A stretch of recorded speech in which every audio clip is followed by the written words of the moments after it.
Officers with.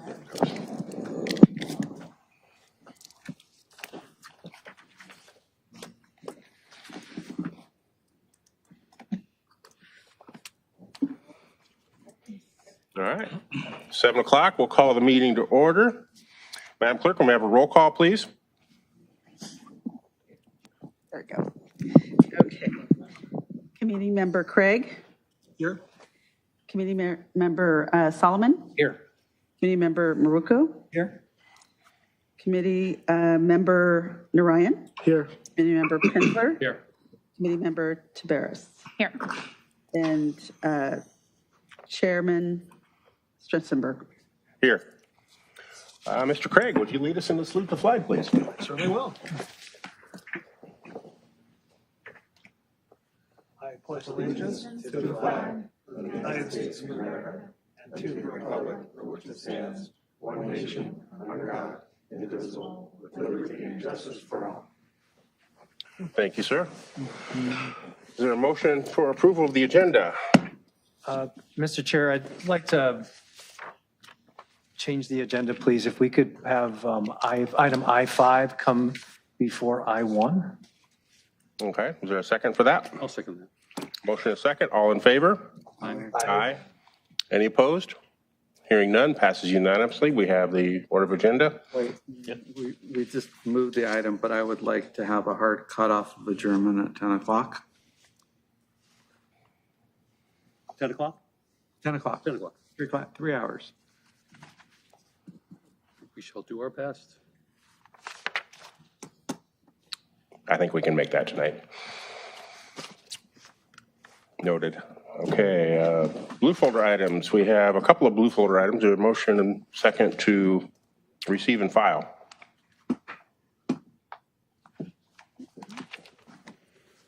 A motion to receive and file.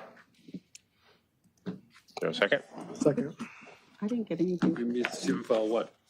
We had J1 and J2, there were a couple showing up on the, I thought they were in the Online. packet. There's I1, J1, I thought. Yeah, they were in the packet. That's was, They were in the packet, so that's not considered blue They're folder. not blue They're folder. listed as blue folder items, though. Correct. They were in, they were included in the packet under the relevant sections. Okay, I think those, okay.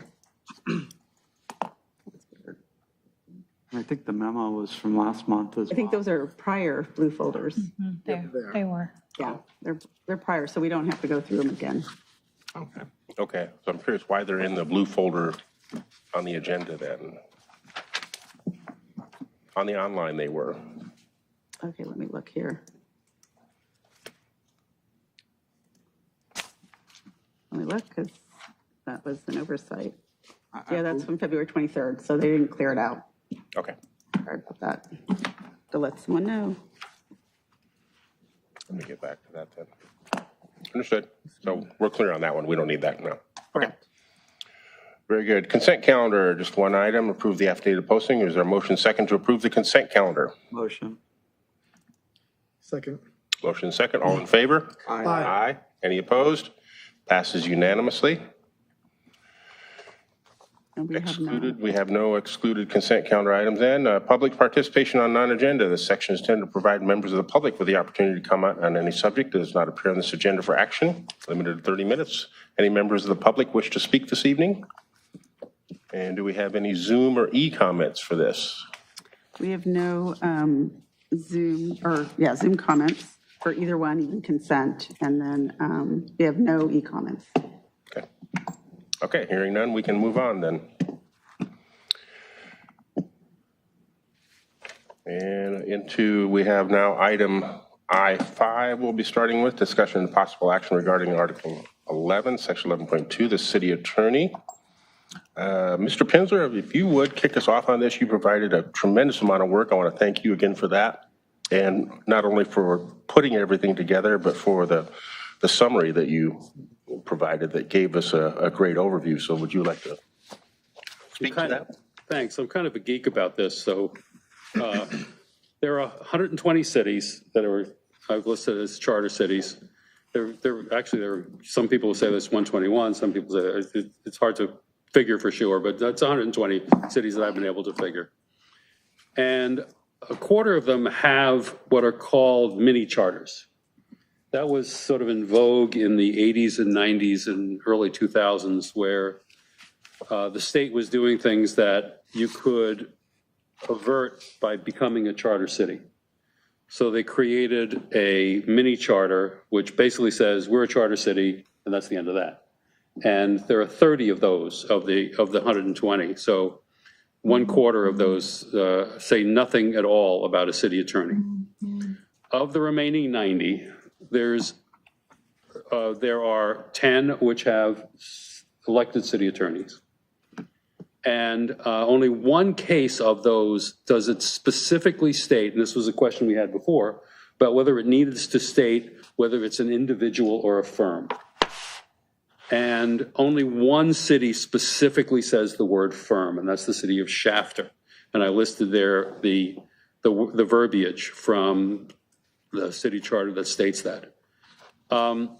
Otherwise, the choice of whatever kind of individual or firm you want is left to the city council, because there was a question of whether it was a city council decision or a city manager decision. And in all cases that I could find, it was a city council decision. And in all cases, except for one, it was a majority vote to hire the city attorney. The only one that isn't is the city of Redwood City, which requires a supermajority. Attached to this was a listing of the actual verbiage from all of the cities that have statements about the city attorney. And while some varied, there was a large group of cities that used the same verbiage. And that's the verbiage that's listed in here. And it states what the city attorney is required to do, and listing A through G. The number of years required of experience varies from 3 to 7, with most of them stating 3 years of experience. There's only one city out of the 80 that were appointed that had a listing that stated that the city attorney was required to be a qualified elector of the city, which meant there's a citizen and voter in the city. Other than that, all of the city attorneys can be from anywhere. And if you look through them, there's a desire to make the city attorney accountable to the city council, because they are the city council's council. And they wanted to make it so that they were actively involved in the selection or the removal of that particular person or firm or whatever it is that however it is that they choose to go along. The issue we have here is, of the 120 charter cities, 10 have electeds. And it's a choice of those cities to have electeds. And it can be the choice of those cities to not have electeds. So as we've seen over the last probably 15 to 20 years, 2 of the cities, it used to be 12, now it's 10. The cities of Albany and San Bernardino decided to move from elected to appointed. And it's a desire of the voters. And as we've discussed here before, we should, even though in the past we have put this in before the voters and the voters have said no, that doesn't necessarily mean that that's what they're going to say now. So I think, given the preponderance of cities that have chosen and are seemingly happy with the way that they appoint city attorneys and use their city attorneys, that we should in fact move in that direction. The decision is, I mean, there are philosophical differences and there are reasons, and then there are practical reasons for doing both, whether appointing or electing. And I think that we should provide those opinions to the voters and let the voters decide. Okay, very good. Any other comments? I thought we already decided that it was going to go to the voters. So Exactly. what's different now. The action tonight was, how would we ask the voters as to what the city attorney would do? How it would be told to them of what, in the case of those wanting to make it appointed, what the appointed city attorney would do, which is why that listing of A through G seems to be the most used direction that people have. It seems odd that when you go to the, I think it's Westlaw, that is the listing. Is that true, Mike? The Westlaw is a provider of municipal code and charter services. The legal research. It's usually find this wording under their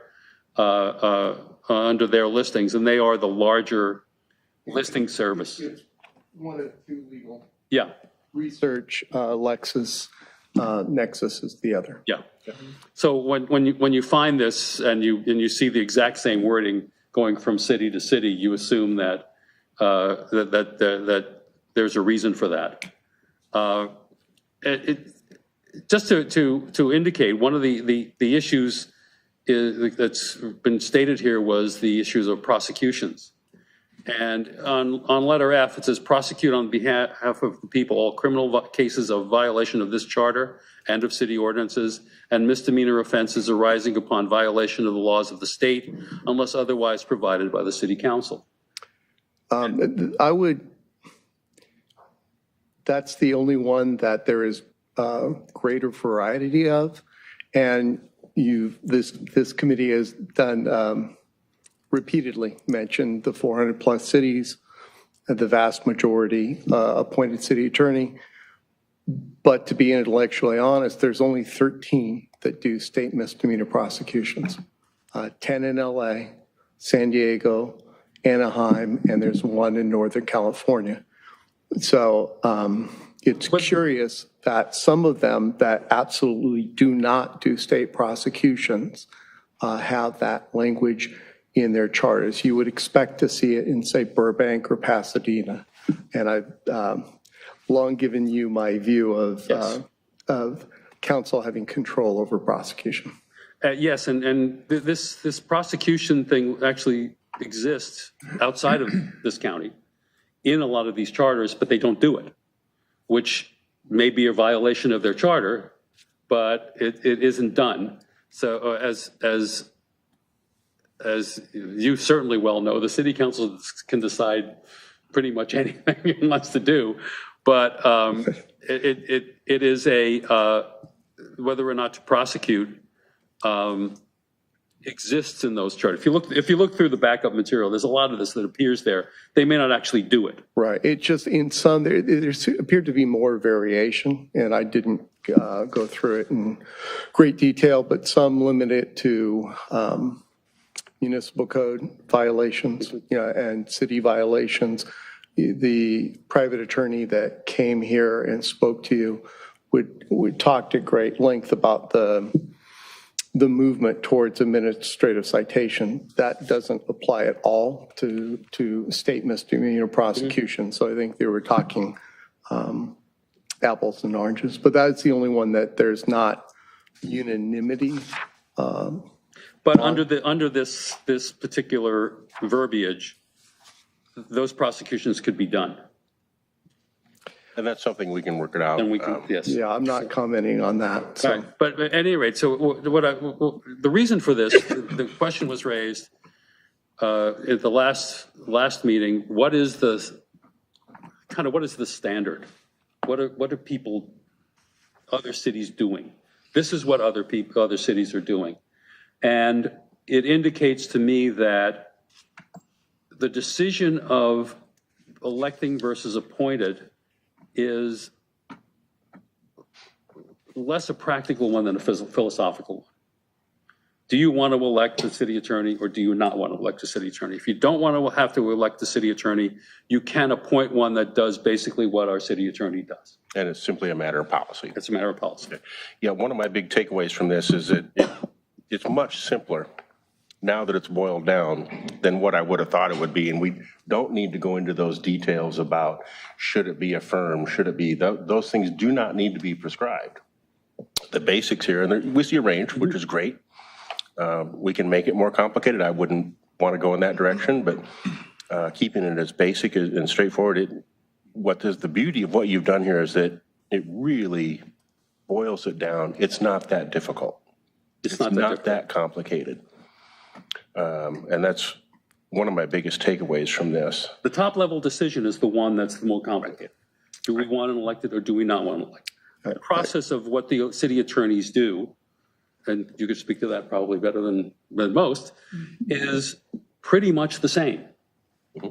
I would agree with that, except again, just highlighting prosecution.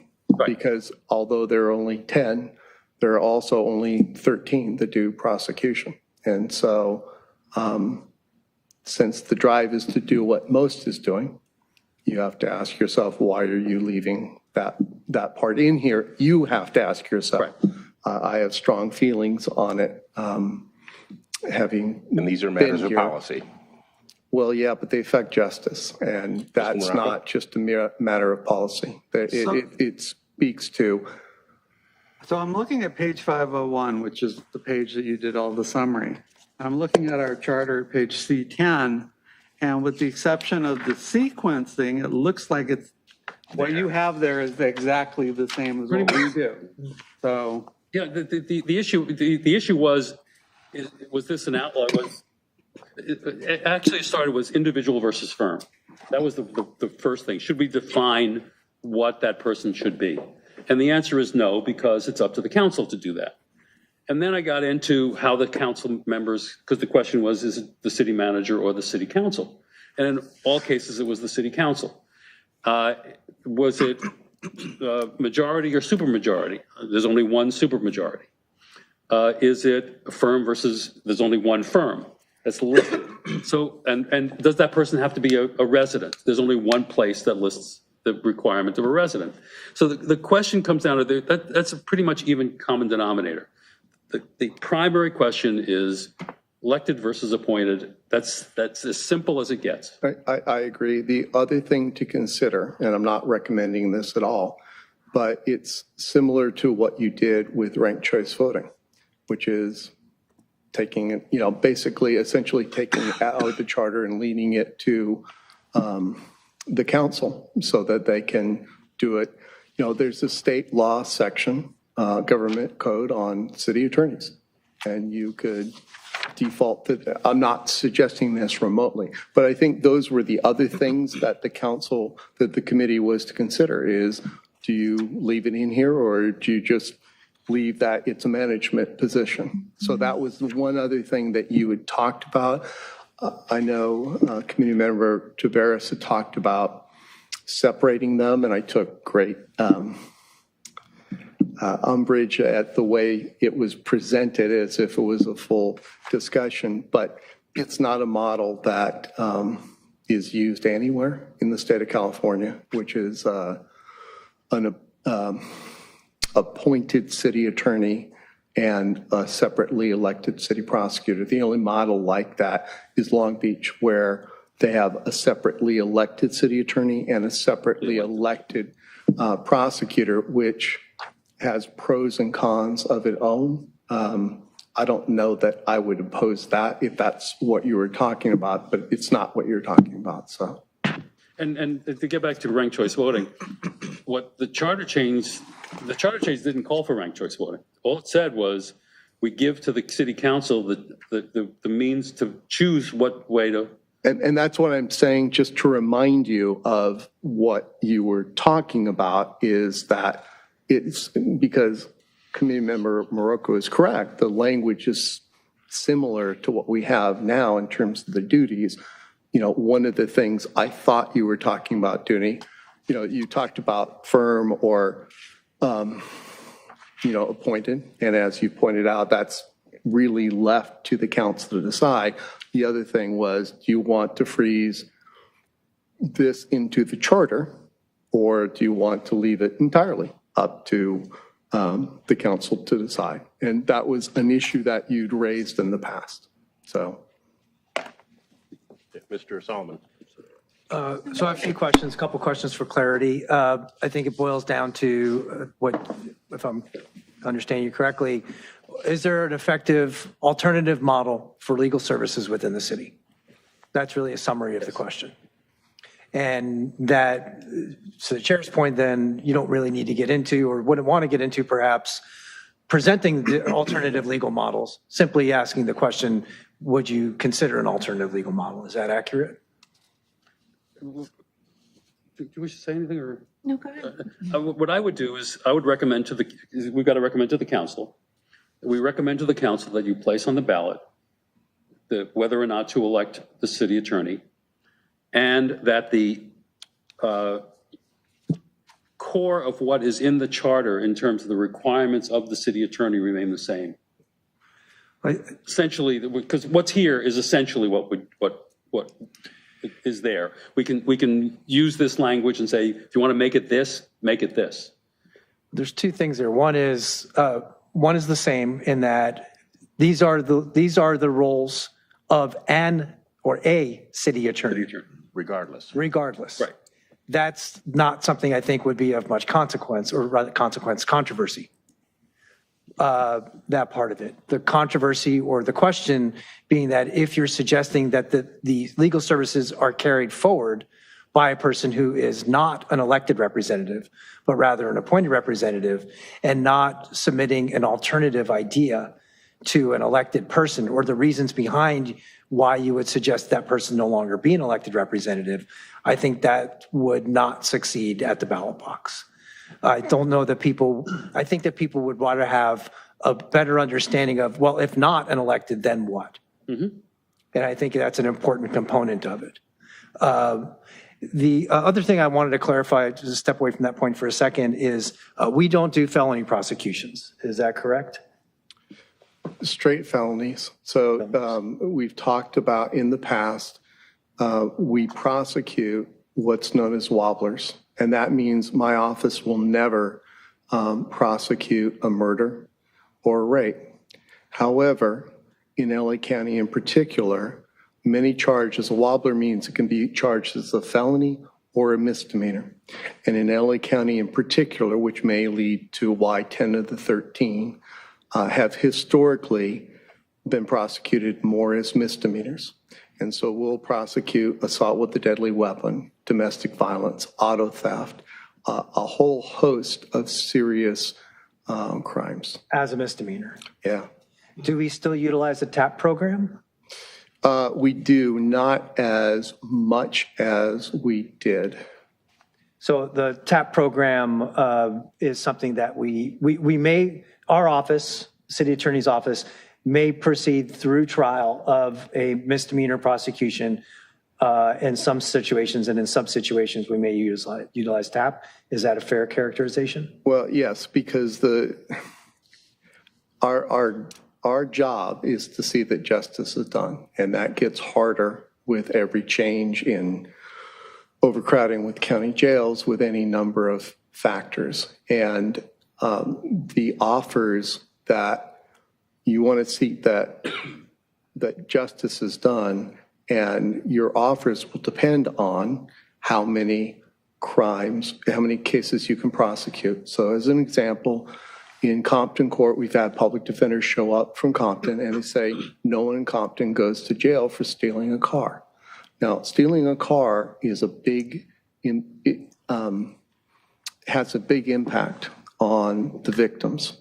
And I don't think a fine of $300 is a satisfactory offense. And so if that might be a case where you would want to prosecute it internally rather than the TAP is trial advocacy program. So what I'm saying is that the more serious we do internally, but what I'm saying is if the public defender says we're setting every auto theft for trial because we don't think they should do jail, and we have 3, attorneys who can prosecute, and they have multiple ones, then we're not going to be able to seek a just sentence. Because we work with 2 of the largest law firms and 2 of the best law firms in LA, Old Melvin E. Myers and Kirkland and Nellis, and they we do put them through a training program and then have second chair, first chair, and then they can do trials for us. They've donated services that if we had to pay for are on an average basis twice of our entire prosecution budget. So we've had the former U.S. attorney do misdemeanor trials for us. It's a way for them to do, it's part of their pro bono efforts. Do we sometimes have felony prosecutions that we refer wobblers that come back to us?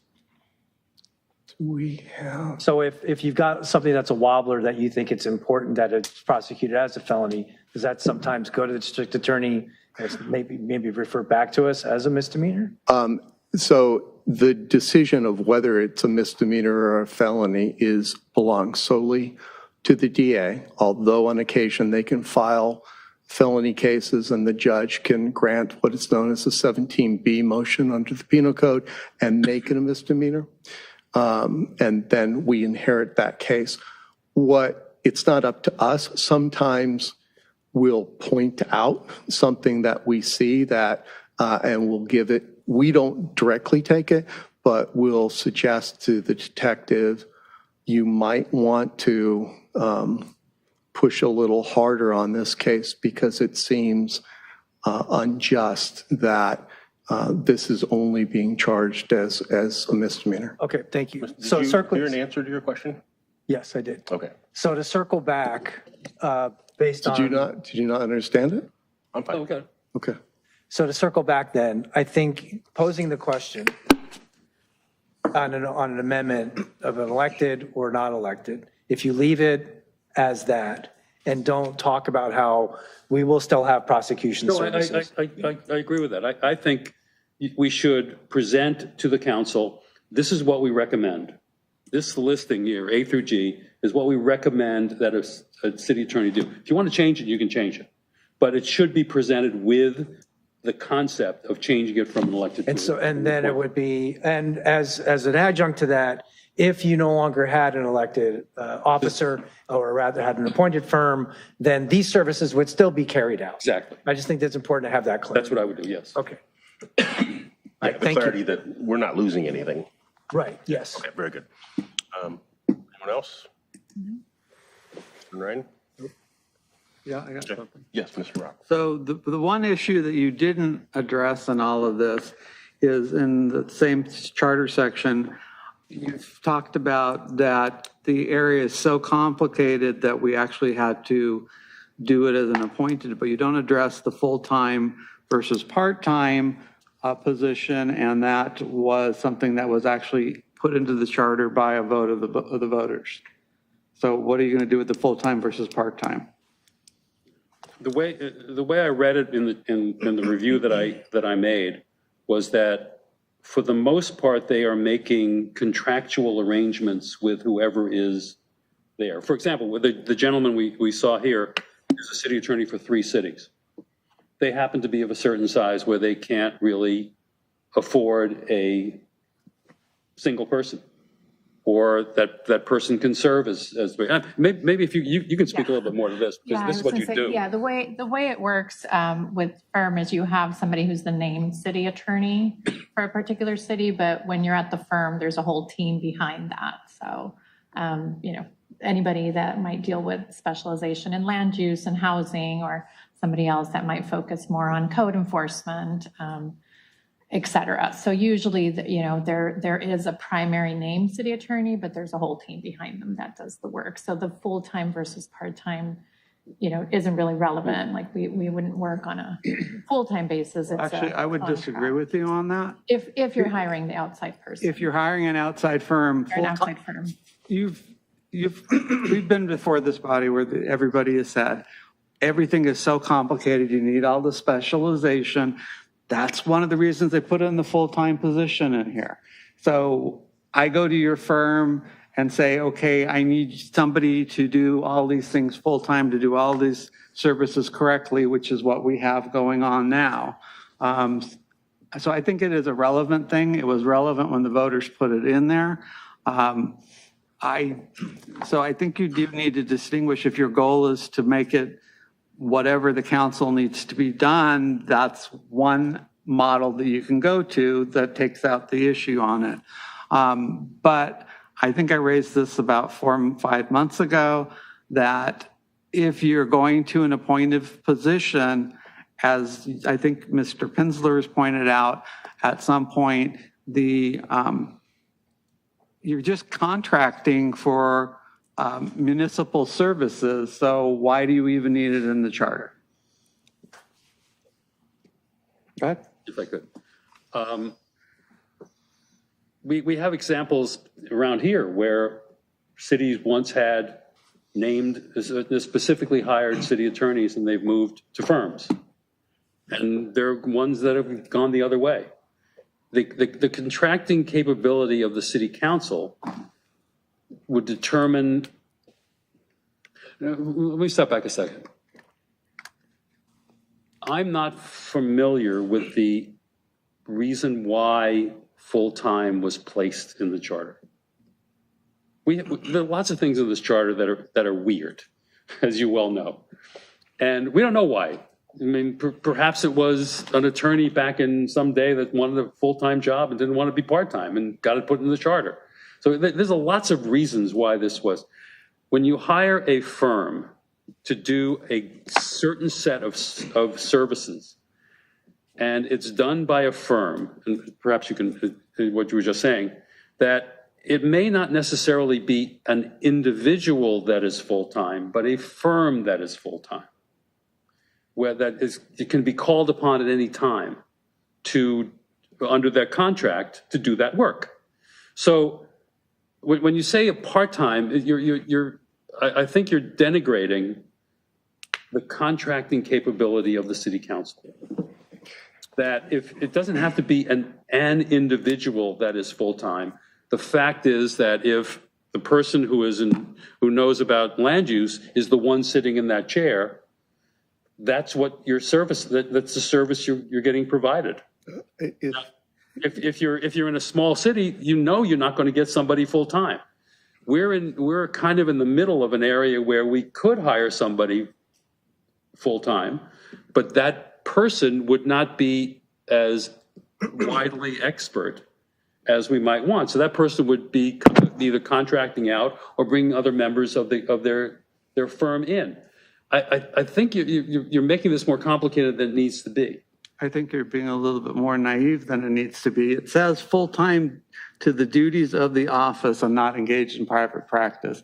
So while you may not know the reason, it was a separate ballot initiative that specifically made it, and I believe it was in the 80s. And the public thought it was before that. No, it wasn't before that. It was a separate ballot thing. And if you want, I can actually look it up while we're sitting here. Is it ballot for elected city attorney?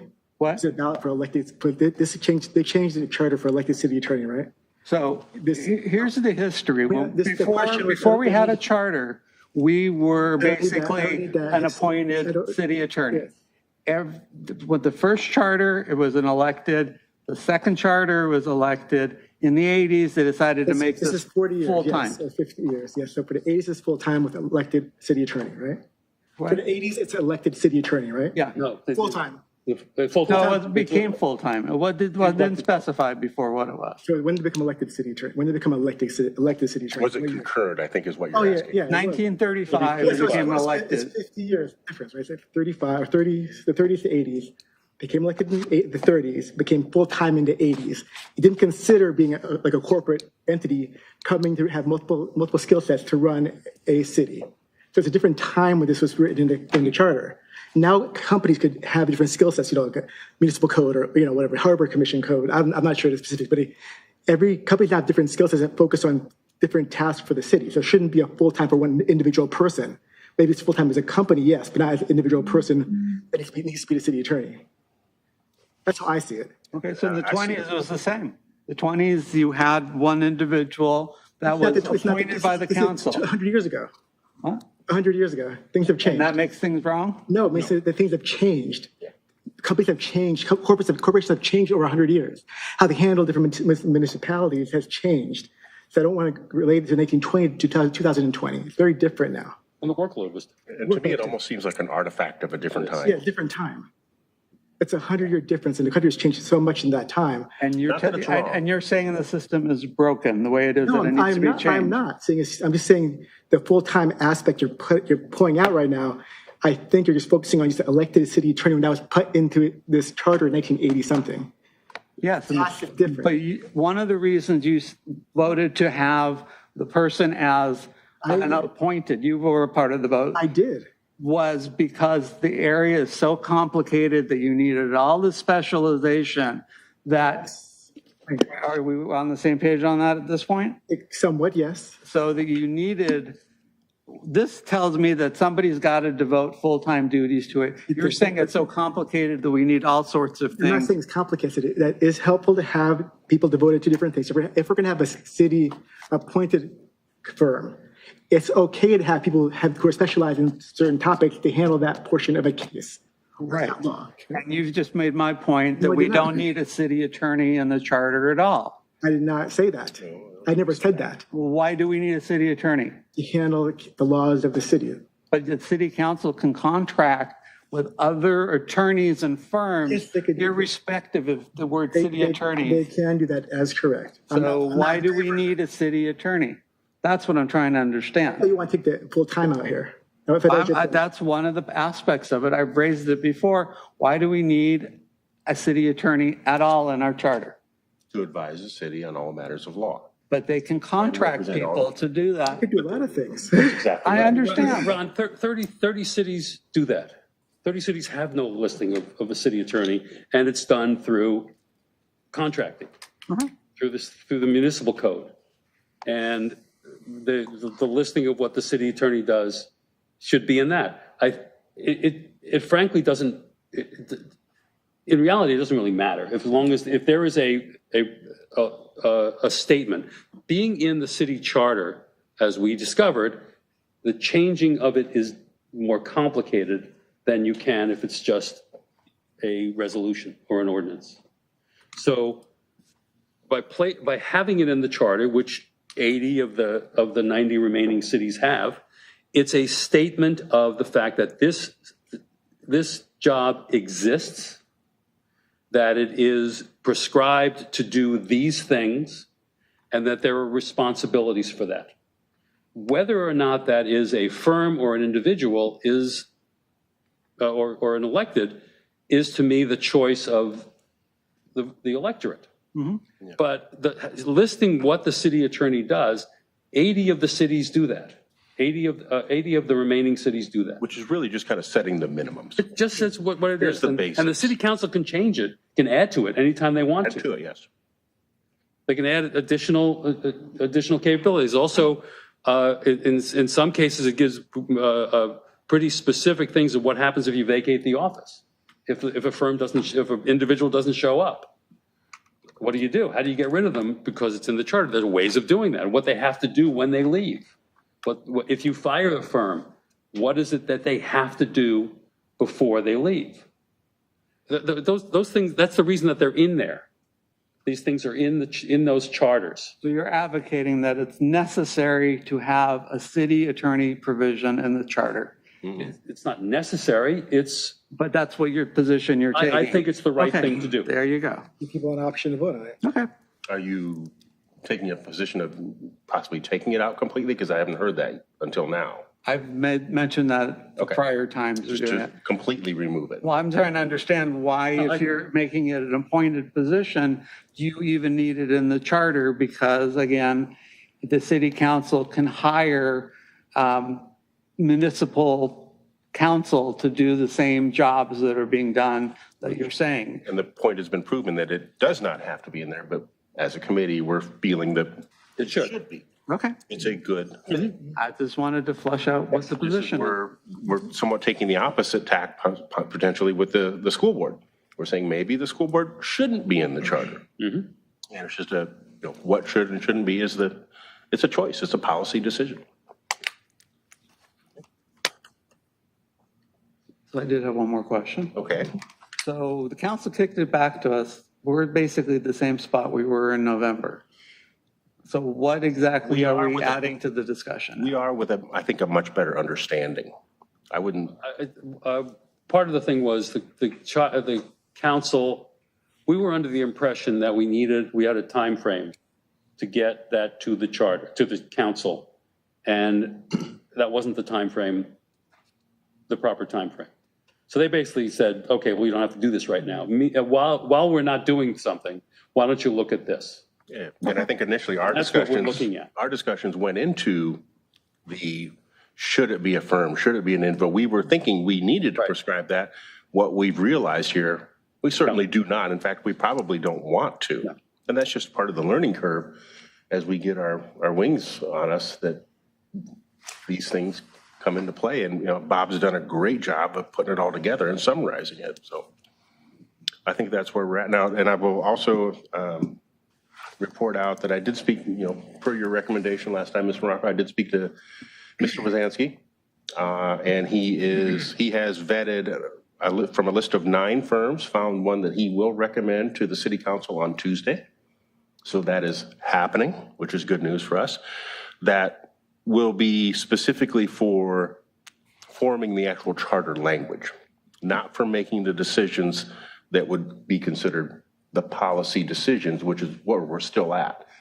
We need to come to conclusion of what should be the policy that we would propose, how extensive should the changes be. Then that outside counsel will help us. This is how you really want to turn it into actual ballot language. Yeah. And that will be the extent of that. And that's fine. So as of Tuesday, we may have approval of that and we'll have it moving forward. So we're in good shape. It's just good to see that that has happened. It was no small task. I want to thank our city manager, Mike Wazansky, for taking that on and putting in the effort to reach out to that many and vet them. He seemed very confident in his selection that he is recommended, so that's good news. So that's where that's at, and that was a great thing to have checked into so that we could report it out here so the committee knows what's coming. Okay. So it is still up to us to figure out the policy portions, and we may recommend more than one thing. We may not. We may come to conclusion on one, and then we'll get the assistance with actually turning it into, here's the ballot language that we would then propose. Because what we've learned is we definitely need to take actual ballot language to the council. Exactly. Mm-hmm. So that report's out on that. Anything else on this discussion in general? Generally speaking, go ahead, Bob, please. Just a quick reminder that we're dealing with a section that specifically talks about the city attorney, but the actual important article to change is section 10, which says the elective officers of the city other than the mayor and council shall consist of clerk, treasurer, and attorney. If this is to be changed and it needs to be put on the ballot, that has to be a part of it. That would be part of it. Mm-hmm. Okay. Great observation, thank you. I would just tag on a little bit about what was discussed already. There are some aspects of our operation right now that act in the manner in which we're describing, where there is a firm. Typically, we have a number of different firms that we contract with. There might be a larger firm like O'Melveny or Richard Watson and Gershon or whomever, where you have a lead or senior partner shareholder who is liaison to the city. And then depending upon that field of need, whether it be land use, whether it be SB 415, whatever it is, that then there would be tasked out amongst that firm or from that firm, not that senior shareholder or partner, but one of their associates or another partner to handle that aspect of the case. So in many ways, we are operating in that way right now for some cases and for some situations. So it's not perhaps so far afield for us to have a firm as that component, that modality of our operations. And I believe that firm could then have whatever individuals they felt appropriate be present at council meetings as needed. Right. As they appear now at some council meetings or planning commission meetings or harbor commission meetings or any other necessary hearing that the city needs to appear before, whether it be in the court or here in the city itself, representatives from that firm show up. Yeah, and typically if there's when you hire the firm, there's a named city attorney and they would usually be the ones to sit in the chair.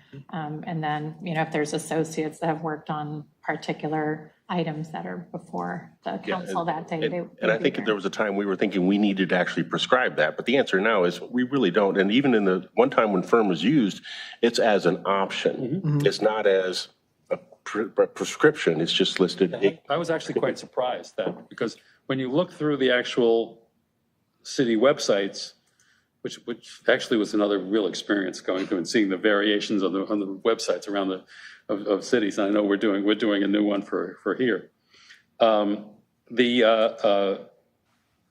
It's often listed as person who is the city attorney, a partner in XXX law firm, or whatever it is. I would say probably about a third of them actually listed that way. Others, if you dig a little deeper, you find out that they are, but they just don't list them on their websites that way. So there are quite a few that are firm related.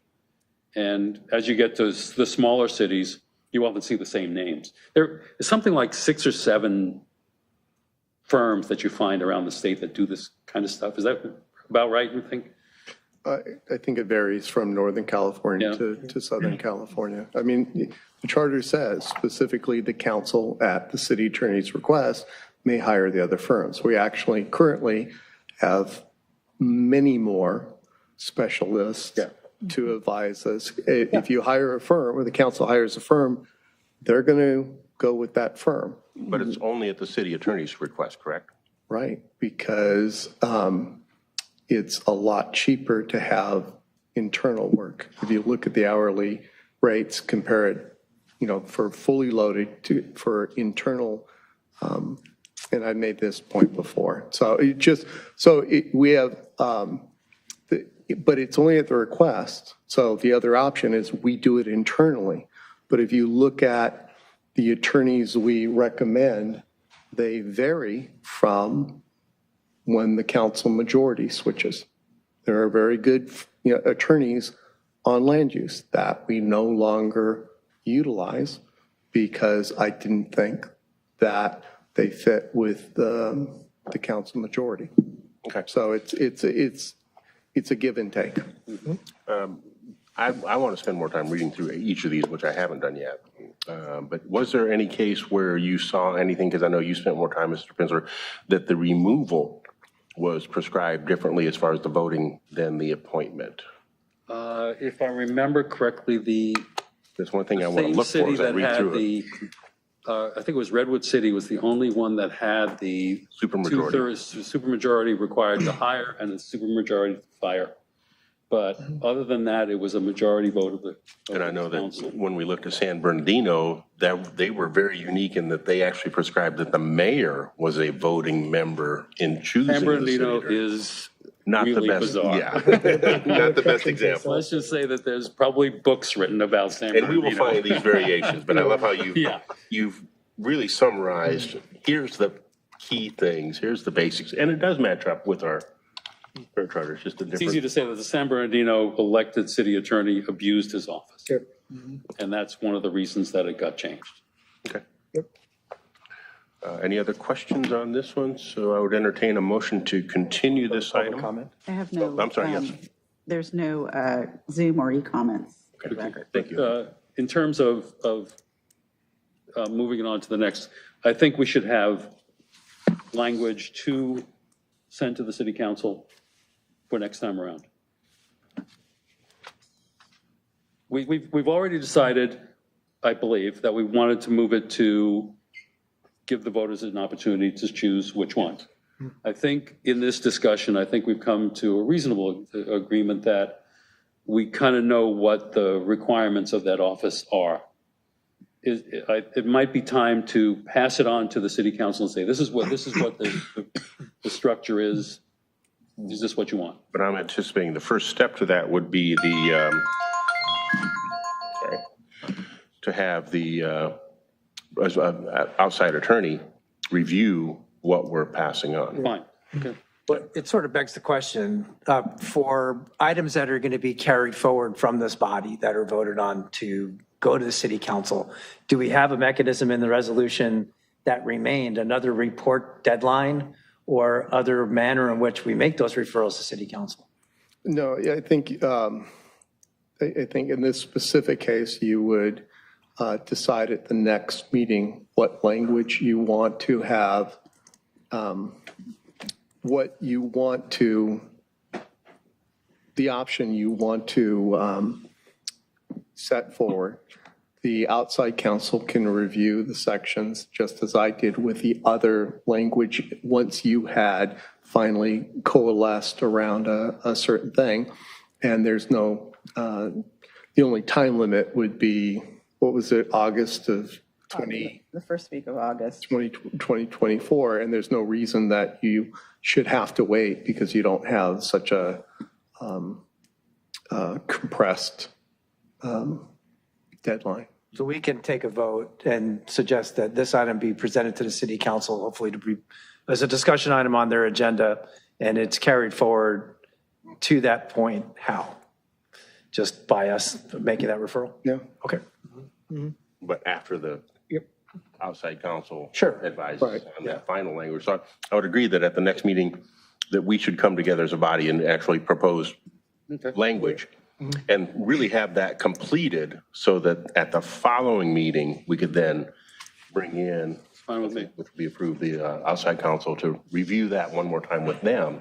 And make Right. language suggestions for the charter change. And we, we can send the language, if you vote on it next time, then we can provide it to the outside counsel In advance, yeah. in advance so that they can work on it. The outside counsel, if they go along with the mayor, the city manager's recommendation, we still have to modify the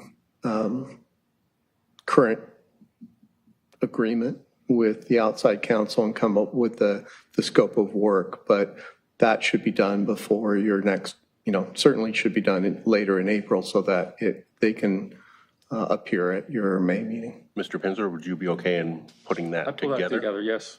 Since you carried this so I've far. lived this for a month now, so I can. And to put it into I know more about this than anyone take the needs to existing know. charter language and do a strikeout and Sure, I will do that, yeah. just as it would be going to the ballot as we've Right. done in the past. Yes. And then, Madam Clerk, do we have the most updated resolution signed off and posted now? Because I know there was a time when we didn't. It's online now. Okay. All right. Very good. Okay. All right, with that, I'll entertain a motion to continue this item to the next meeting with the intent that Mr. Pinzer will provide actual ballot language for the two different sections, as you pointed out. Okay, Make the motion to continue item I-5 with the stipulation regarding Mr. Pinsler to the next regularly scheduled meeting of the Charter Review Committee. I'll second that. motion is second. All in favor? Aye. Any opposed? Passes unanimously.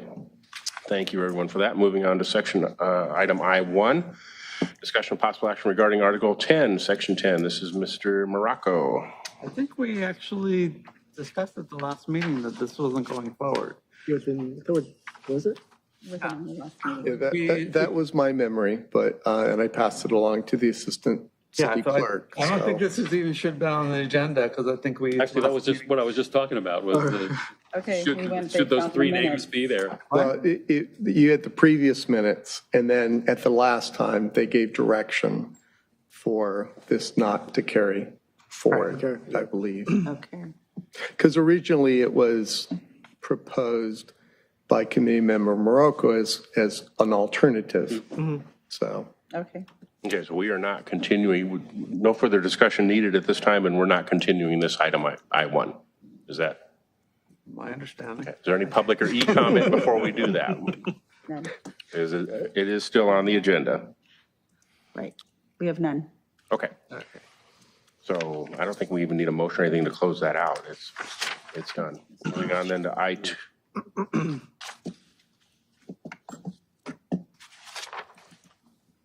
Was there a hesitation of thought there? We're cleared on that one, correct? Yeah. Okay, very good. Moving on then to I-2, which is the discussion of possible action regarding Article 11, Section 11.1, the city treasurer. Again, Mr. Pinsler, would you lead us off on that? In this particular case, again, if I could say so, this is one of the few times I'll be glad to be saying goodbye to a member. Congratulations on your election to the city attorney, Eugene. And what we discussed at that time was to get the input from whomever was going to be the city treasurer as to what might or might not be changed in this area. And I think that we should move this to a later meeting after Gene has gotten into office and has a chance to provide us with input from his side of the desk at that particular time as to what might be his response to any changes to this particular section. So if we could postpone this until the next month, the month after, when I'm fine with that. That sounds good to me. I had, just as a note for clarity, I had contacted the FPPC about discussing this item, whether or not it was appropriate for me to do so, and I removed myself for the one time. I had gotten clarification from them that since I was far enough removed from the actual decision itself, that it would not have a financial conflict for me to discuss it. But I'm happy to appear before you and answer questions and at the next regular scheduled meeting and do it that way. Yeah, I would even make it perhaps the meeting after that. give you at least a little time to get through all the paperwork and everything. That works for me. Okay, so with that, entertain a motion to continue this to the May regular meeting. And Gene, we're glad to see you go. Yes, and congratulations. So moved. I have a motion. Is there a second? Second. Yeah, we have no comments really. I'm sorry. Thank you again. I'm missing that tonight. Just for the I'm doing record. great with that tonight. So motion is second to move it to the May regular meeting for next discussion. Second. All in favor? Aye. Aye. Any opposed? Passes unanimously. Thank you very much, everyone. Item I3, discussion possible action as it pertains to moral turpitude and so on. Mr. Webb, if you would like to kick this one off. Yeah, I gave you a lot of material late in the process last time. You didn't have time to review it. I think the general consensus was that not to touch the moral turpitude. And then, what is it that the committee wants to recommend in terms of the standard for residency? Yeah, as I look through this, it seemed like predominantly everyone just says resident or elector or voter and doesn't get into a definition. However, the election code 349 and the gov code 244, especially election code 349, did get into the residence for this purpose shall be defined as domicile. Domicile was then this, and residence was something different, but it said specifically. And the government codes, that's why I gave you all of them. They have different standards. And the standard for mayor is different for the standard for removing a council person. So whatever the committee wants to recommend, the thing that will help is greater certainty in terms of what the actual standard is.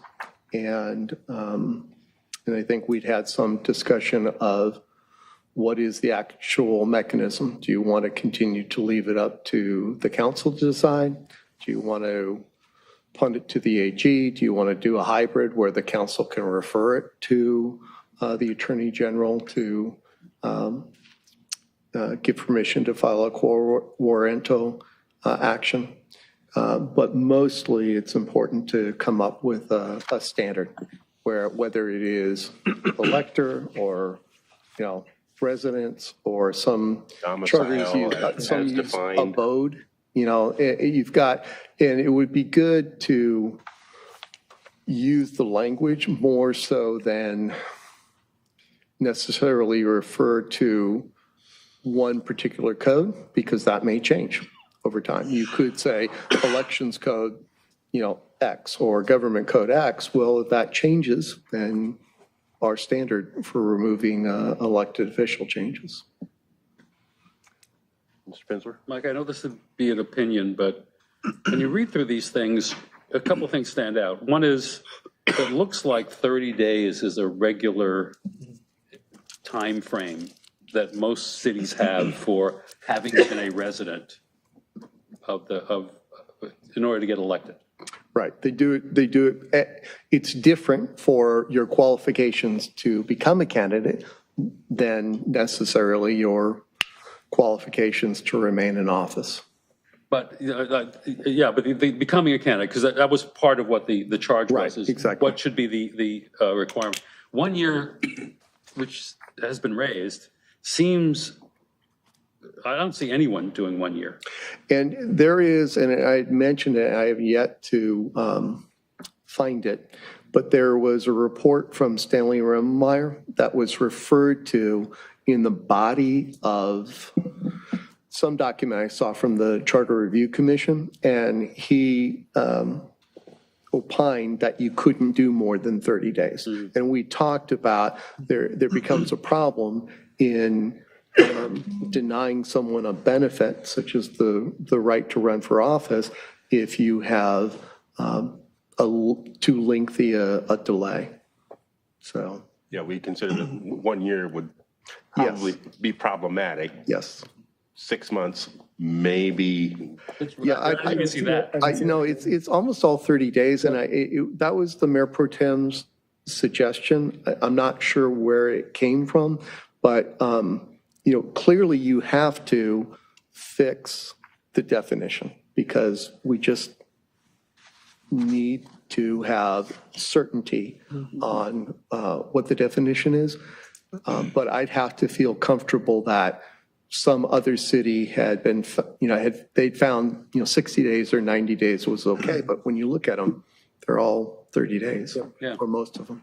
And also, the length of time one is in the city is a political issue, more than it is who knows? If someone is 18 years old and, you cannot not have been an elector for more than, you just turned, maybe you run at 17 because you're going to be 18 when the time comes. That's a political issue. Yeah, we had that issue come up, and I don't remember. We had an 18-year-old candidate, and he would have been, the way the section reads, as long as he would have been 18 by the time he was elected, he fit the. Sworn in. Yeah. So he fit the standard. So he didn't on the day he was submitting his paperwork, but he was entitled to run as long as he was qualified to serve come April 1st. Now, the other thing was the crime of moral turpitude, which is another whole issue.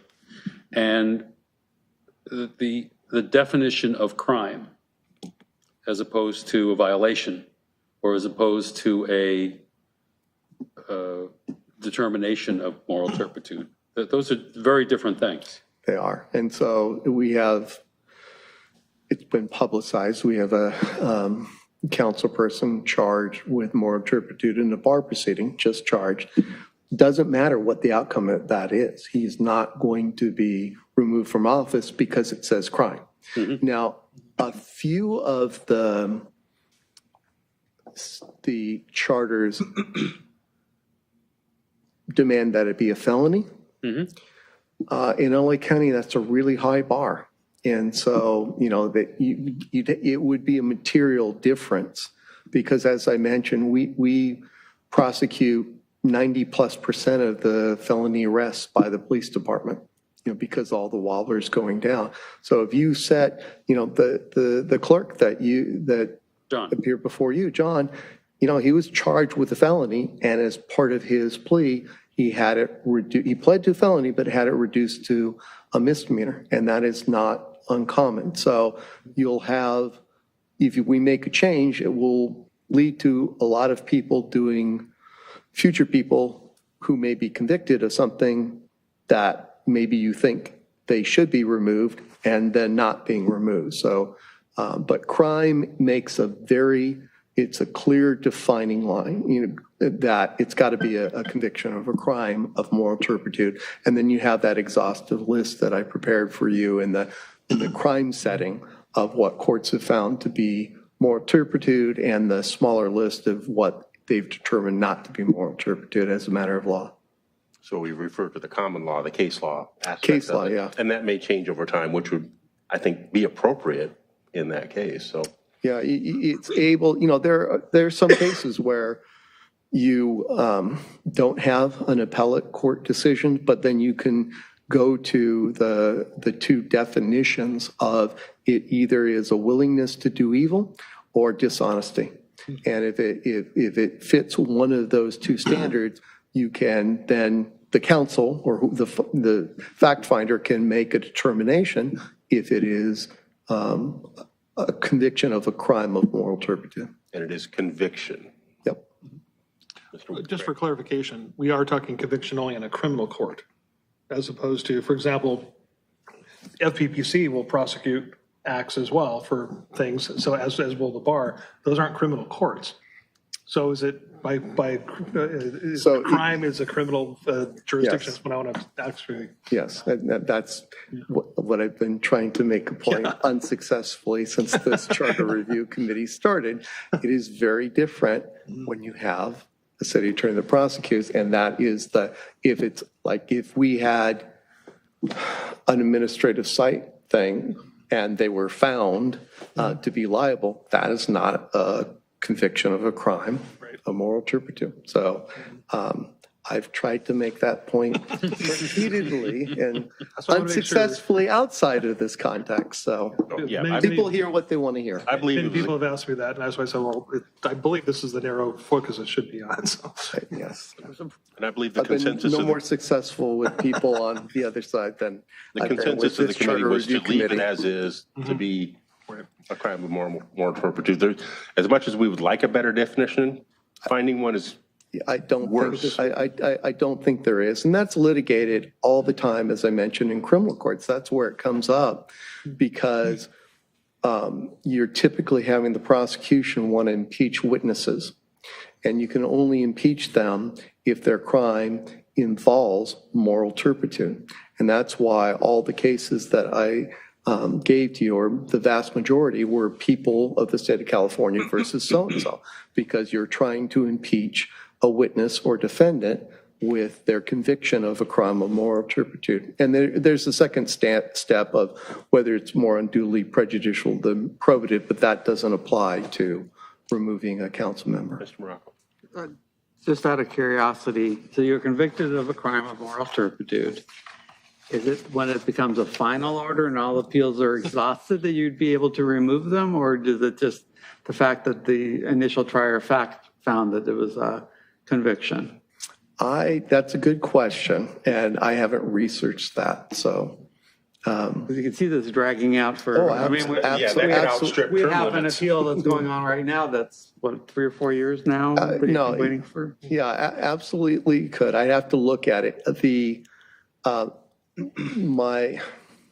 Well, see, there was an appeal. So it's not, I'd have to look at that because a lot of times in the AG opinion where they said it clearly was a conviction of a crime of moral turpitude, they denied it because there was so little time left in the term. And they said, we'll let the voters sort it out, and then told the then city attorney, okay, you can bring it back if the voters, re-elect John, and John actually finished third. Eleanor finished second, and Sandy Forrest went on to be elected in that race, finished first. This may sound weird, but when the term crime of moral turpitude is stated, it sounds as though you are being charged with moral turpitude. That it's a crime that is associated with moral turpitude. That it's kind of weird. Maybe it's just a term of art.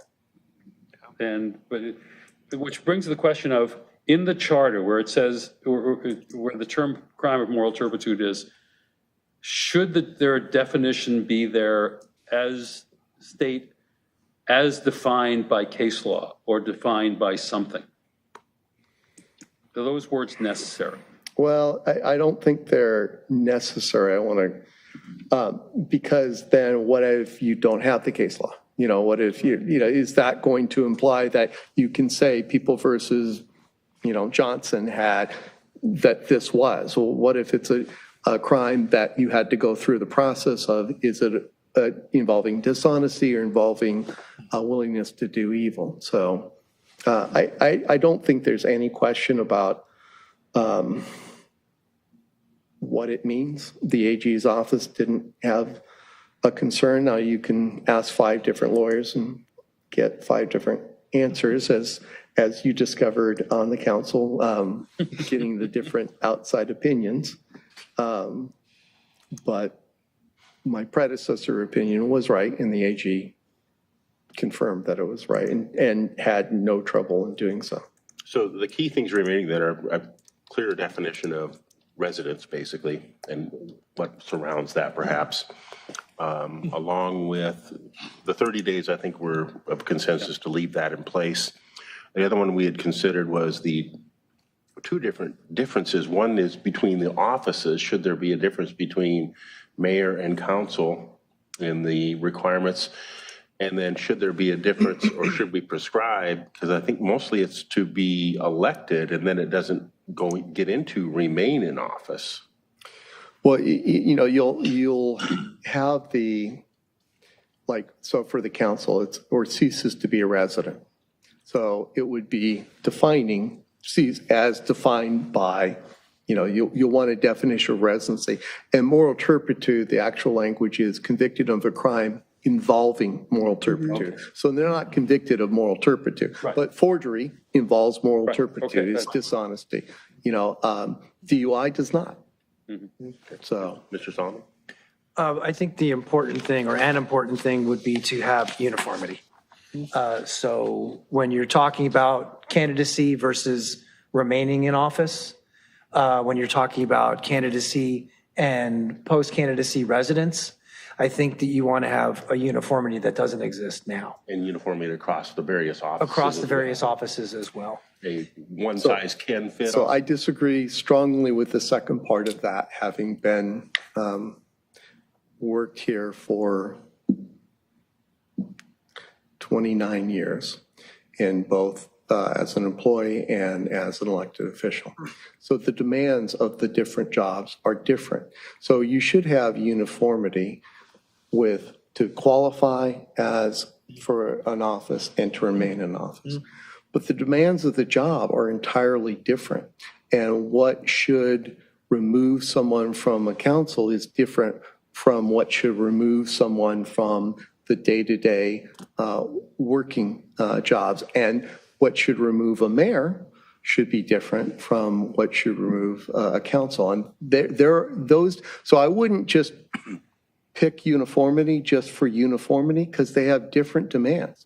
And so the council, because they don't have any inherent power as an individual council member, they just don't. They speak when they're part of a majority, and they speak and act only through at council meetings. So they get removed if they're not showing up without good cause from council meetings. Whereas treasurer, attorney, clerk, those are different. You know, it's a problem if we're gone for a period of time, because then the things that need to be processed by those individual officers aren't being processed. And then you also have to look, a mayor may be, because we had 2 years where the mayor was not in philosophical agreement with the majority of the council. I think he issued more vetoes than in the remaining of my 29 years that any mayor did. Well, you wouldn't necessarily want him to be at the will of getting excused by a council that is not philosophically aligned. Because if you're going to have a mayor with veto power, and the mayor is going to exercise that, most common when they're not aligned with the 3, veto won't matter much if it's 4-1, and they won't be vetoing people in alignment. So I'm just saying you need to look at the individual positions and realize that this different standards are there for, it doesn't mean you can't change them, you certainly can, but realize they're not just an artifact, to use your phrase, they're aligned with what needs to be done for the position. Other than a failure to maintain a residency within the city, or let's say a recall against an elected officer, what would be other reasons that they could be removed? Well, you and I can't leave state for 30 days. And the reason for that is because the business of the city and the clerk can't leave. And so Councilman could have missed more than, what is it, 3 I meetings? think it's 4 meetings, maybe. I'd have to look. And yeah, 4 consecutive meetings, But I think we unless discussed by that. permission of the city I think council. we discussed that was written in a time when there were more, just 2 meetings per month. Well, there's another thing, is that when this was written, There was no you couldn't Zoom. get online Yeah, and join a meeting. Right, and I'm not saying it shouldn't be looked at to be modernized. I'm saying don't just assume that what is good for one is necessarily. For uniformity's sake. Right, exactly. I'm not at all suggesting, because now we have DocuSign, which we never had back then. We have Zoom meetings. You know, the Brand Act rule regarding appearance at council meetings by council members is different than it is for the treasurer, city attorney, or city clerk, because they're a member of the legislative body, and so they have to post it. They have to, notify the public in advance. They have to open up whatever location around. That doesn't apply to the 3 elected officials. So I'm just saying, give some thought to the second part with how do you want to modernize it, but don't use uniformity for just the sake of it. I think it'd be Yeah. important for the residency requirement to be certain. I agree with that, and I agree with the moral turpitude, Okay. but just the other parts. Okay, fair enough. If I could, Yep. this would ask another opinion of you, Mike, but when I was looking through the city attorney thing, there seems to be uniformity, pretty much uniformity of what's that's supposed to do. There's no uniformity in this. In terms of how many meetings you miss and how you remove somebody and domicile versus residence. Why is that? Because they're different jobs, different No, functions. I'm talking about council members, Between different cities. different cities. Oh, Do you have any, I would assume you, at some point in your career, you've talked to somebody else about this. well, so there are so many possibilities with like the residents, and that's why there's so many AG opinions about removing council members, because there's so many iterations, and that's before we get to what if it's a non-traditional residence, that sort of thing. So I don't know why it varies so much, but then again, when you look at state law, it doesn't normally vary as much as it does in the definition of residency. You have all these different iterations of what residency just in the state law. So maybe it's not surprising that you have similar differences in charters. Could be artifacts of specific events. And for example, now if we put in a more clear definition of residency, or however we do that, we'll be an outlier. Because not many do that. Unless we align it with something like a government code that has a precedent behind it, where there We is can, that. but even still putting that in the city charter, I didn't see a lot of that in the city charter. It just like us currently, it says resident and. Well, I thought we wanted to be like everybody else, so we No, that's why I asked him the question, is that. That was just a tip of humor. Yeah, it's not like, we need to be an outlier, nor do I wish to be, but one of the things I learned when I used to get together with other council members is that, for the most part, we all do the same thing. But cities do city things, and they all pretty much do the same thing. They do it differently. They do the same thing, but they do it differently. Yeah, see. Sometimes they can't write things in. The question is, why is there so much variation in that, that you don't really find in other things? For the most part, except for our wacky thing about the accounting, most city clerks basically do the same thing. Most city treasurers do the same thing. Most city attorneys do the same thing. This thing has so many variations, and I just wonder why. I don't know. Probably a lot of it could be tied to specific events that triggered, could we be. need to change That's this. probably exactly what That could be. There was one of the cases that I looked at out of, I can't even remember which city, and it had to do with whether the person was vacating residency, and there was a lawsuit, and then I couldn't find whether the lawsuit had been resolved because everything was about the council member or the mayor who had alleged the vacation was being convicted of a separate crime. And so all the thread, but I would imagine that probably would lead, like in this situation, it's probably two different specific situations that led the council to refer it to you to look at, can we come up with a better definition of moral turpitude, the first situation, and can we come up with a better definition of residency, the second situation?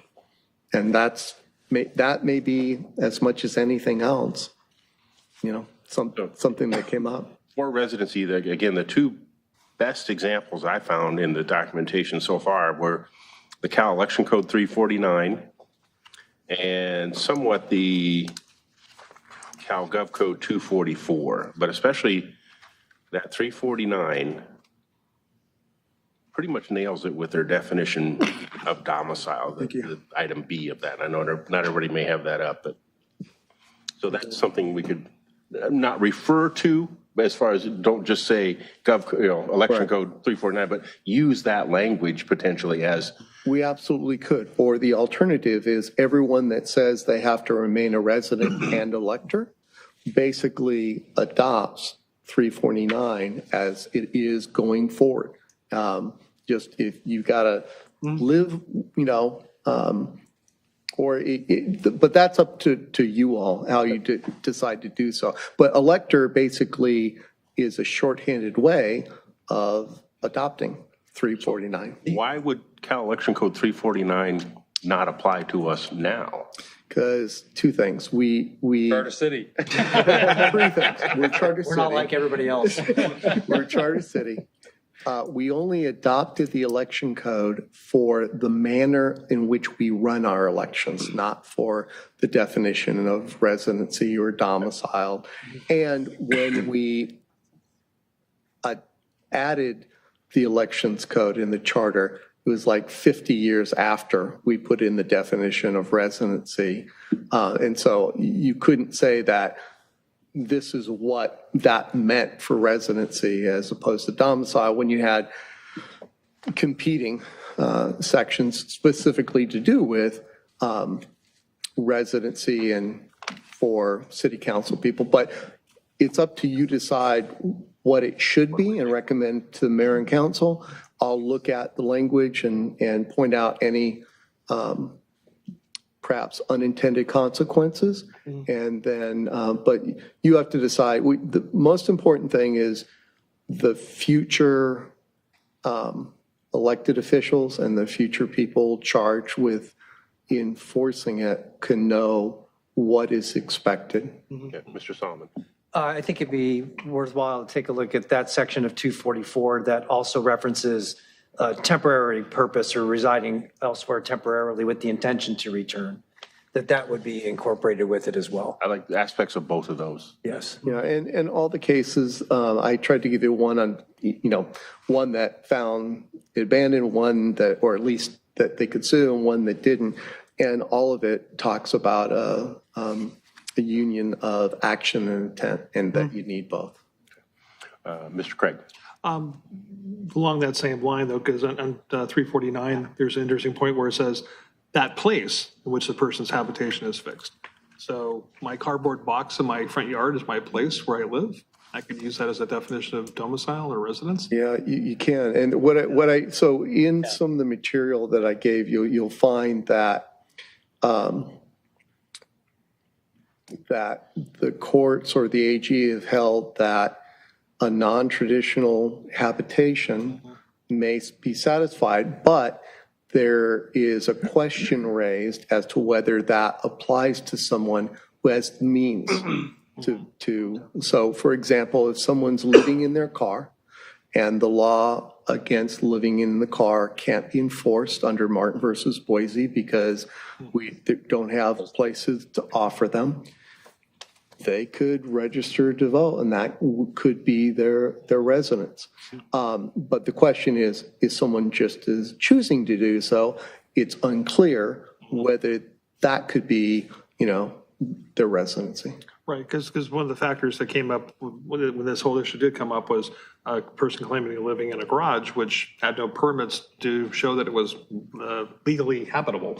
So. And that's one of the that things was an that issue was, that was an issue in terms of we don't know. And you can, for example, you could write residency as where you're lawfully allowed to live. Right, that's what angle I was thinking of, because it seems as though, we have codes enforcement within our city to what's considered to be a habitable living space. For example, a garage, there's a whole criteria of things you have to go through to convert it for habitation for safety reasons. That also might otherwise be mitigated by a person being indigent.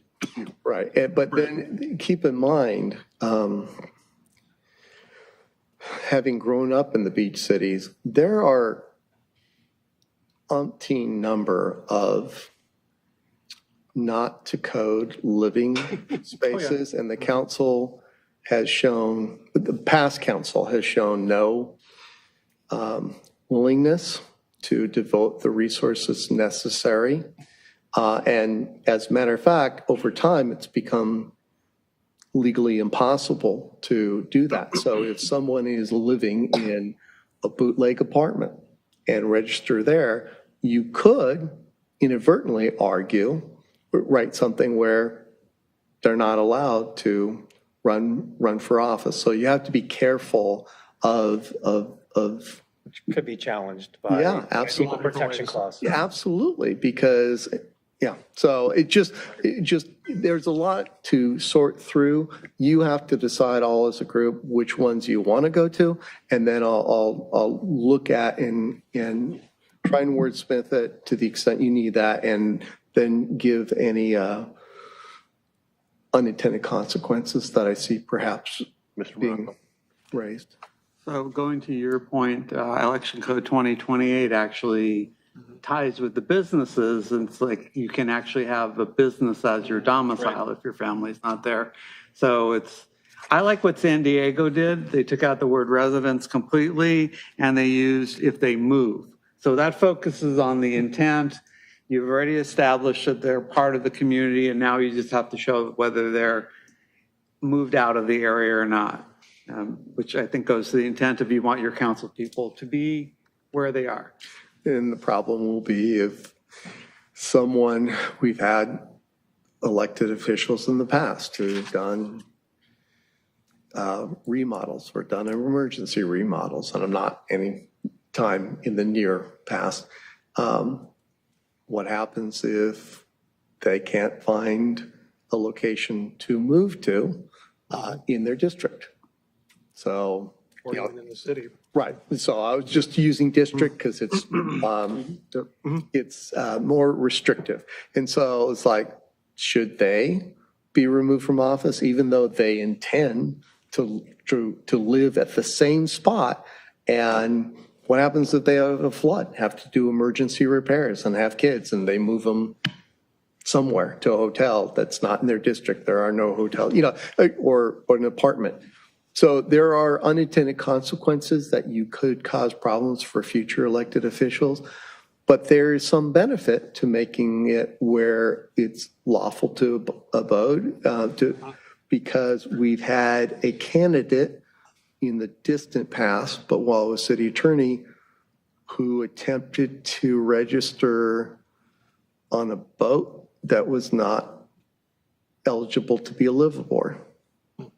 And so, okay, is she really living there? So all of that is for you to sort out. You have plenty of examples, and you're not in any urgency, especially if you've basically narrowed it to, we're going to leave 30 days. We're not going to touch moral turpitude. let's focus on, well, for you, let's focus on the residency requirement. Residency and uniformity as appropriate are the As two appropriate. remaining. Yep. And that's the four that, the 30-day, we come to conclusion on that, I believe, or consensus. Turpitude as well, consensus leaves reviewing the sections of the code for uniformity as appropriate, and then coming up with a clear definition of residence that we would want to move forward with. So is there anyone that would like to take that on?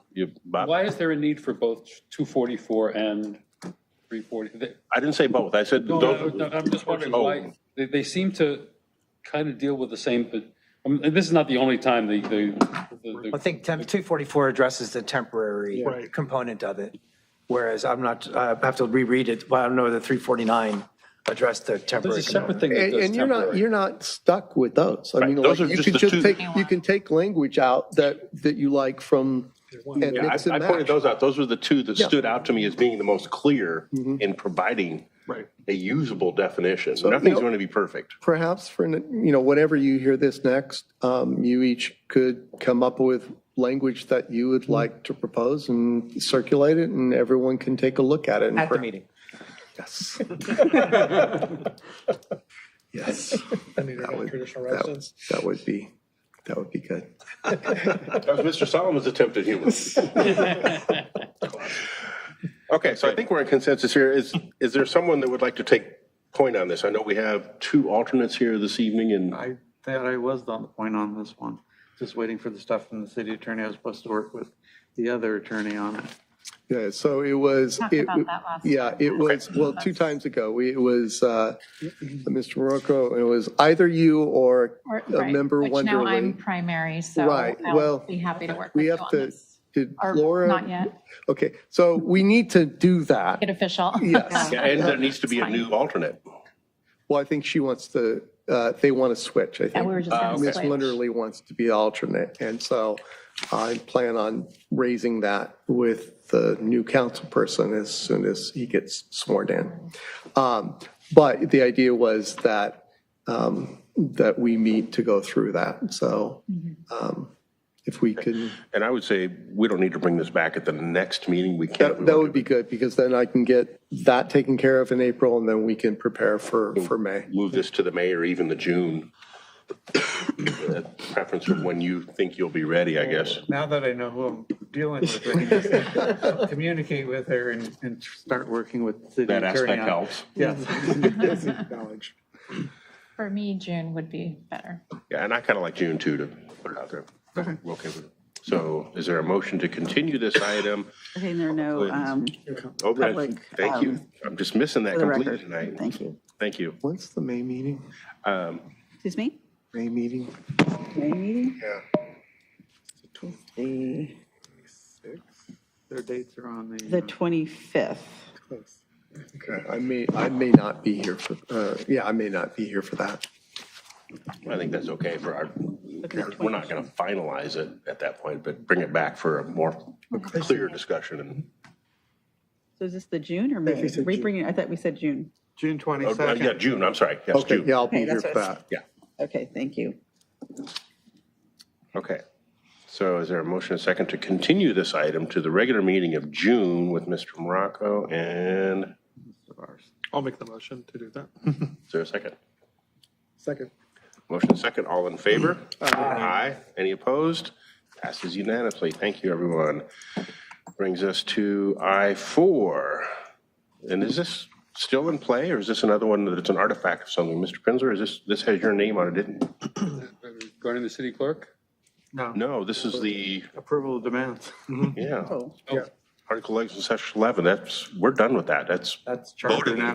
gone, yeah. That's already. No, no, no, no. There's something new on that? something else. Okay. This is city clerk with, This is city clerk.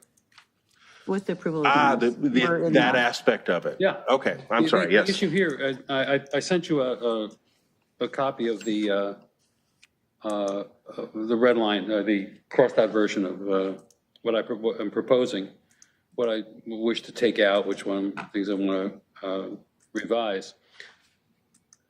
The issue here was if we look first at section 20.1. And it says, all demands shall, prior to payment, be approved by the city manager and the city clerk. And we had this discussion about approval as opposed to review. Who has the veto power? Can a city clerk basically say, I don't approve it, so you're not going to go forward? And I think there was if I recall, there was consensus that rather than have it as approved, that there be a review process between those two offices. I think part of it was that there would be an end date, a timeline. Some time. So I would recommend approved be removed and replaced by by review. And I do the same thing in the section 11 part, where I have removed, I recommend removing many of those items that are more appropriate for financial manager. E would be oversee all city elections and provide all elected officials with the certificates. And you move down to what was formerly number 6, and I turned that into section F alone as to, together with the city manager before payment, review all, to review together with city manager before payment, all bills, invoices, rather than to approve. See, my memory is different, and correct me if it's wrong. I thought it was still being leaving approving because it was still an oversight, but that you had a time limit where it would the clerk had only so many days to stop your fear that what if she does or he doesn't approve it in time, and that it would go to the council within a set period of time if the city manager would automatically go to the council. I believe that's where the committee ended. But in thinking about it, the issue with that is, let's say you set a time frame. Okay, I'm not arguing for it. I think it was different, and if you say, hey, I thought about it and it's wrong, then I'm going to shut up. Let's say we say 30 days you have to do this, and in 2 days you say I don't approve. What do you do? The idea was it would go straight to the council. If the city manager and the clerk disagree, it's elevated straight to the city council. But it goes to the city council anyway. Bills, everything goes to the city council anyway. Right, but what I'm saying, it gives oversight, meaningful oversight, because any member of the public can review.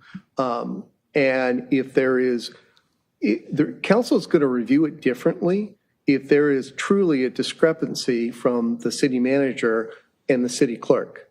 You know, they're going to look at it. I imagine you would look at it differently if it's not just the normal paperwork that's going through. If the clerk is saying, hey, I didn't approve it for this reason, and the city manager is, well, he or she is wrong, here's why.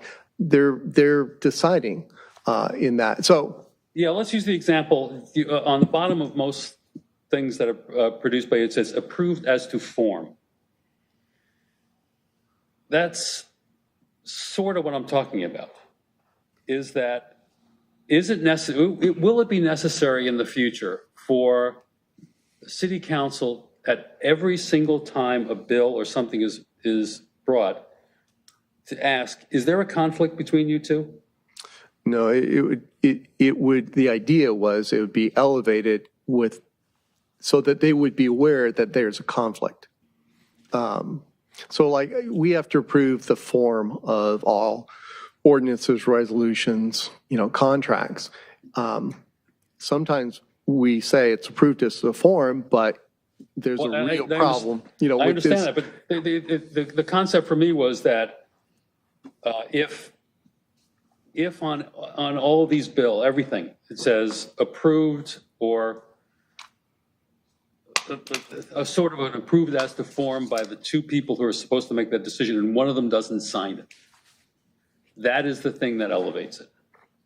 Well, so I was just speaking up because my memory was different. Okay. The clerk is who should be talking to on this, but that was what I thought where the council, you wanted to leave oversight, meaningful oversight, and avoid the catastrophe that you were talking about of clerk just refuses to approve it. And we talked about the treasurer and how quickly that past case had gotten resolved. So you're looking at me quizzically, so maybe my memory is off. I tend to I agree, but we're talking about demand, so I'm not sure when it comes to a demand, it's going to be approved as a form. You're either going to say the demand is appropriate or inappropriate. Am I misunderstanding that? When I approve something, it means it could be paid, but if I don't approve it, it's because there's something wrong with the bill, or it should not be paid because there's an issue with it. So that's what we're talking Well, about.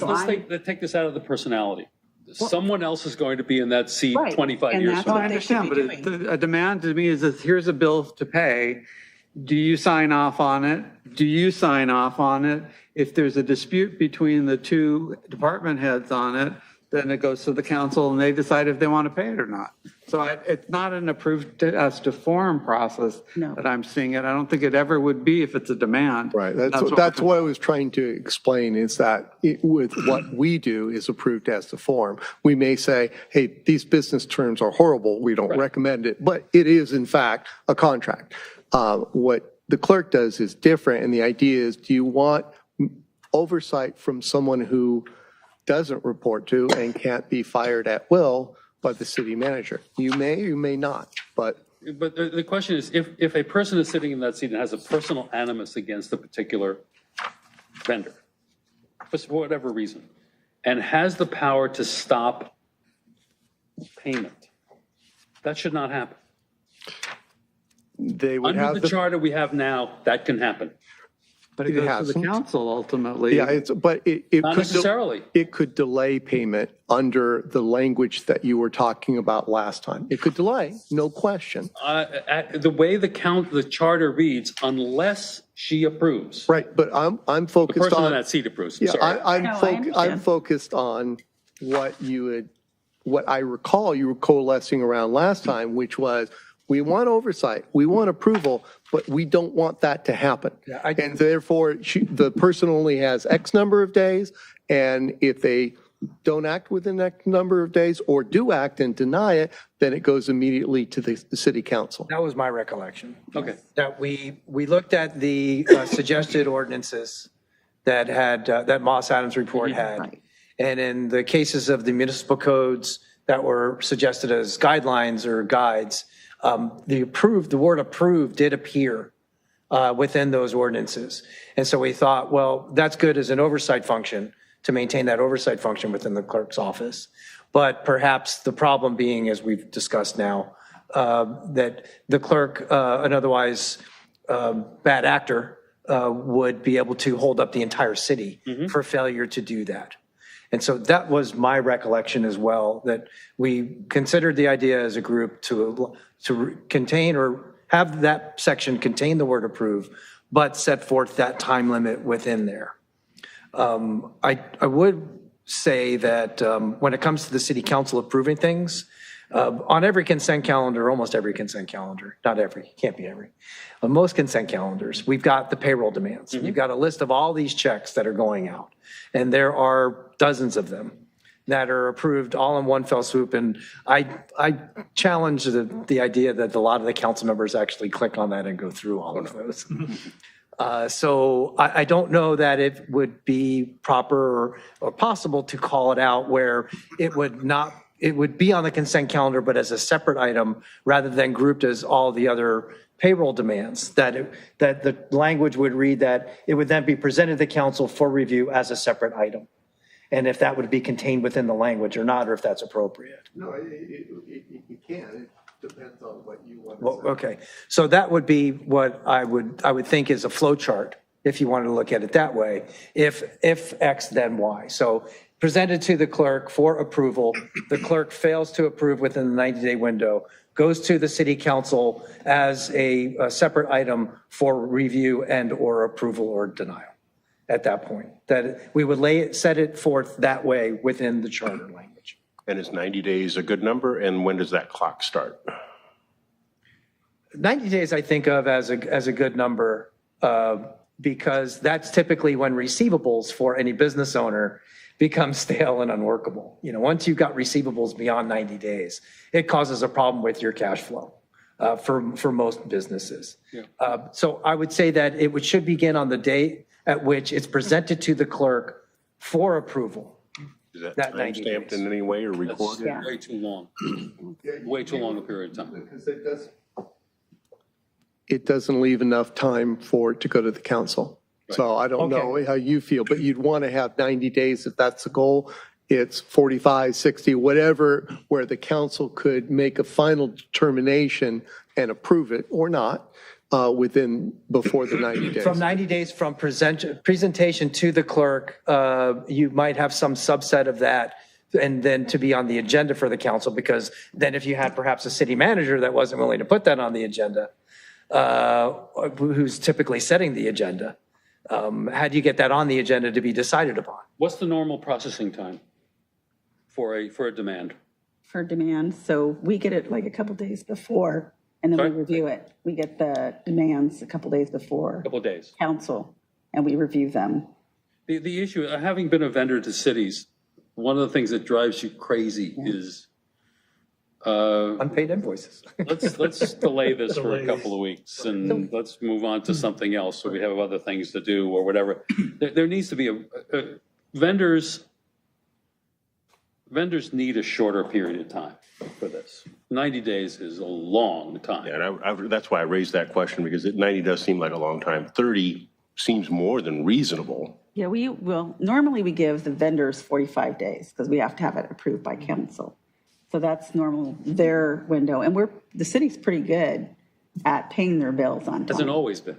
I'm just saying, since I've been city clerk, it's been pretty good. Yeah. We're talking specifically right now about the time for the clerk to approve, clerk. to give approval. 30 days seems like more than enough. Yeah, I would say, because you remember. Would we do 15 sometimes even? there's like 2 weeks between one council meeting to another council meeting. But you could still review it and approve it prior to a council meeting. Right. But then I'm saying if I have an issue, I mean, we might not have a council meeting until another. It might be 2 weeks before the next council meeting. Right. So you lose that So too. in which case they'd have to call a special meeting in order to review this one item. And there may be situations where you kick something back that's legitimate and it needs to come back to you corrected, and that will take a certain amount of time. It's not that Right. there's no disagreement, it's just the fact, here's Well, an issue. well, if there's no disagreement, city manager agrees, then it just goes through the process of get corrected. Right, but even that has a time with it. Well, it depends on the department and they take care of it. And it depends on what the issue is that causes you to reject it. Would it be But I unreasonable think- to say, upon presentation to the city clerk for review and approval, the clerk shall approve in no more than 45 days. And upon failure of the clerk to approve within 45 days, this item shall appear before city council no more than 30 days from that date. What if the city manager doesn't want it? You're just limiting. it to Well, the that's why I city use the term shall within the context clerk. No, of the but the city language. manager may say, hey, this is a problem, the city clerk. Yeah, that's what I'm would say, saying. I think it should be where when we're in conflict, Right. not when we're both agree that it has to be, that it's an issue. But you could agree that there's a problem together and that you need more time to resolve it. Right. Okay. Frankly, I'm thinking about this from the purview of the vendor. I mean, when you present your invoice, you usually do net 30 but the 30 days is usually your We do time. net 45. 45. The city clerk does So 45. then you get more time. 45. So let's say, you have 40, your assumption is 45 days from the delivery of the invoice you're going to get paid. What you don't want is something in there that can delay it more than that period of time. If there's something wrong with the invoice, it should not be paid. And it should go back. But if you wait the whole 45 days and then at day 45 you tell them, oh, there's something wrong with your invoice, you've got another 45 days. Well, it begs the question, is the clerk rejecting the item? Is the clerk presented items that are rejected not as to the actual number matching, but for some other purpose? That it's inaccurate, the invoice is inaccurate, it was X number of dollars and it was presented for Y number of dollars? Or they're not a vendor. Well, I wouldn't get it until, like I said, 2 days or right before we do the agenda, so a couple days before that. So if you at They're that, already saying this is the bills we want paid. so if you at that point, 2 That days before a it's council meeting, accurate. Yeah, and that it's accurate. so for 2 days before a council meeting, you get that. And you can say, and you can now set a timetable back, pushing this back another 45 days. Or maybe 60 days. It could be. It depends on how it gets resolved. I mean, the department will have to be part of it. The city manager will have to be part of it. It just depends on how, I mean, obviously, we're going to try to resolve it as quickly as possible because the vendor wants to be, we want to make sure the vendor gets paid. Well, So is the problem that you're getting it 2 days before the council meeting? that's one. That's one. So maybe But I mean, I that's, got to work with what they're giving me right Maybe now. I mean, that's the issue. I keep trying to change that, but it hasn't changed yet. And we got a new finance director, so that's one of the things I'll be discussing. So what is the lifeblood of a vendor's invoice? Work is performed, it's signed off on, and then the invoice is presented to the finance department for payment. Then the finance department reviews that invoice, reviews it as to accuracy. No, so what happens is the department receives the bill. They sign off on it, they put it into the system, and then it goes through approval process for that department. And then it goes to the finance,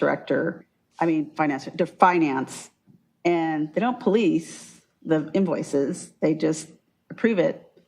And so that's when we go through it and double check to make sure these things are reviewed correctly. And to Mr. Pinsler's point, do you have a sense of the timeline on that process? We get it 2 days before our agenda is done. Not for the clerk's department, but for the vendor submitting to the Oh, department. it could be, no, that's their process that they deal with. So to your point, this could be a situation where it doesn't get presented to the clerk until it's been 45 or It could 60 be, days. Okay, so. But I don't think that's within our control or purview within the Right. analysis of this particular section. The big picture here, we just didn't want in essence, a pocket veto kind of thing where the clerk can just shut things Exactly. down. Oh, I understand that. That's what And sort of happened. is- That's why I'm on the checks instead of the city treasurer, because back whenever, when we had a city treasurer, they didn't want to pay the GTE bill. And so they didn't pay it, and there was a big argument about it, and it went to I court. believe our intent with mitigating that potential for shutting things down was to put a time frame on it. And I would think that 30 days from what I'm hearing, is very reasonable Yeah, that's fine. to approve I mean, I think within for this 30 position, days. I don't see why there should be, that would be the thing, is to resolve it as soon as possible. Well, But you now have- mathematically, she you now only have has 2 2 days. days to do it. It could be approved by the council before the 30 days is up and before we know there's a conflict. You now have She's 2 on- days, right? 2 days before the agenda, correct. So if we now give you 30 days, since you don't get it until 2 days before, Well, by she- definition, you're moving everything off 30 days. No, because she has an indefinite time period now. I got, There's no limit now. yeah, there's no limit, but, I mean, if council's approving it, I got to make sure it's, But she Checked can say, before. no, I'm not paying it now, and it puts it off indefinitely. What we Right, need right to now. accomplish is get her, if she's getting it 2 days before the council meeting, is there a mechanism that lets her defer the council action for the 30 days? Which I think 90 days is way too far, but yeah, the I 30 think you're days. right. I think 90 Or is the too. 2 weeks or whatever it takes for you to. I think 30 days would be fine. It's more than reasonable. Because you got, I'm just trying to just say is that if it's right before the council agenda and it's the last meeting of the month, we're talking about 3 weeks from now or 2 weeks from now is the next council meeting. So 30 days for you is very workable. For And- this position, yes. And it solves the issue of that indefinite fear that we put a bracket on it. And that was, I believe, was our intent, was to put a bracket on it. Don't just leave it open-ended. So maybe we, Like a second reading of the bill. Right. 2 days before they get to act on it, and then it comes back if you don't approve it. And what would you like in the then flow chart from the point at which the clerk, that time expires and then it's approved by, goes to the city council? So What would kind of we- a timeline there? Do we want to add that to charter language, or just, do we simply say to approve within 30 days? And but it sounds like we would, that it would still need to go to the council to get approved, or are you saying that's an Do we unnecessary need to step? prescribe that by charter is my question. I think it would be wise to have a resolution within the language, that it's not a box. It's not just a gray area. I think it'd be better to go ahead and, as always, the city attorney always talks to us about unintended consequences, but the idea being that, to me, not having something in there, the unintended consequences, well, the clerk didn't approve it, now what? Yeah, my fear is just over-prescribing process. Yeah, I think we're just talking about exceptions, because technically what happens is if it's an error, they send it back, they have to void the check, they have to redo it. I mean, that would go on to the next. I understand, but frankly, the reason for my concern is not an error, because an error would be taken care of Right, anyway. exactly. It's animus. It's the exemption. And that's, the 30 days, I think, would I think that bracket would cover that. it.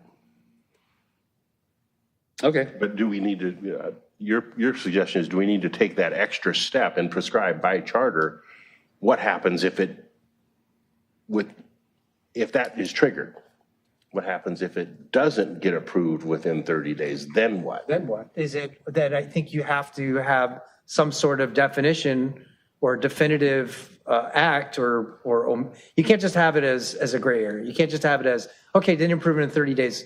You have to describe what happens at that point. Said that right now when there's a conflict, it goes to council. No, I'm saying the committee had talked about that and so I think you do need to have okay, she approves it, she has up to 30 days, or, and if she either rejects it or doesn't act within 30 days, it goes to council. I don't think you have to worry about the date so much, because assuming the city manager thinks it should be paid and it's lawful that it be paid, the city manager is going to, who controls the agenda, is going to put it on expeditiously. The alternative of not having something like go to city council on there is you're saying it's then automatically approved. Right. And so, well, no, it's automatically rejected. Or automatically rejected, yes. So yeah, I'd say it has to, she has to act within 30 days or it's deemed approved. And if she rejects it, it goes to the city council, you know. You've now added 28 days to this process, because right now she has 2 days. No, you shorten it from infinity to 30 days. Yeah, but you've also added Parts of the elephant here. You've also added Like 28 she days. doesn't have 2 days right now. To your point, she has an unlimited She has period unlimited. of time. And now you're But shrinking from a it. vendor's perspective, you've now added 28 days to the process of potentially a bill being paid. We've Because if prescribed she or whoever's in that seat has 30 days to decide, and it's handed to her 2 days before she can say, look, I haven't looked at all of these things, don't do this. She could do that now and it could repeat. That'd go on and forever, I repeat. know that. So But- I'm not saying 30 days is necessarily the right time, but to say we've added 28 days is incorrect because there's no time limit currently. But- She just happens to do it Right. within 2. And so whatever time limit you put in, then that now is the time limit at which any future clerk has to act. And to the point, you need to have, okay, then what happens? Then what? And then what? And the suggestion was have it go to the council and they can resolve it. And, you know, if they don't hear much, if ever, a city manager and clerk disagreeing about whether something should lawfully be paid. So they should be few and far between and they can focus in on it. And I do like Mr. Solomon's suggestion that it goes to the council as a separate item, as a separate discussion item. So it's a standalone. I agree with that. But I wouldn't worry about the time because the city manager is going to expedite that once you could put clerk has 15 days to act because right now she's acting within 2. I don't know what happens if she goes on vacation, if another member of her department. Or there's 3 weeks before one meeting to Right. another. Well, but see, it doesn't, no, it's only dealing with when you approve it. Okay. When you approve it, And it starts when, is what I heard, when you get it. Okay. when it's presented to you. And you said there's a timestamp of some kind for Right. that. So it's more a problem if can your assistant do it in your absence? Yeah. Okay. What happens now? Let's say you've gone on vacation somewhere. Well, no matter if I'm on vacation, if there is an issue, they would email me or text me to say this is a problem, or they want me to review it to double check. Wouldn't the time frame be triggered more, the starting point being where there's disagreement as opposed to the review process? It seems to me that really the trigger should be we disagree, and then the 2 would have 10 days to resolve. That then, There's you no know, and if limit on they the time. can't, and if they can't resolve in that 10-day period, then it gets elevated to council as a separate item to be resolved. So I would respectfully disagree because it doesn't take, the city clerk in the future hates the vendor. Right. And so she's never going to make a decision. So it's Oh, so it more stays in her line. decision, and then you don't get into the time period. The clerk and city manager, if they can resolve it, great. Then the council never hears about it except on the approved warrants.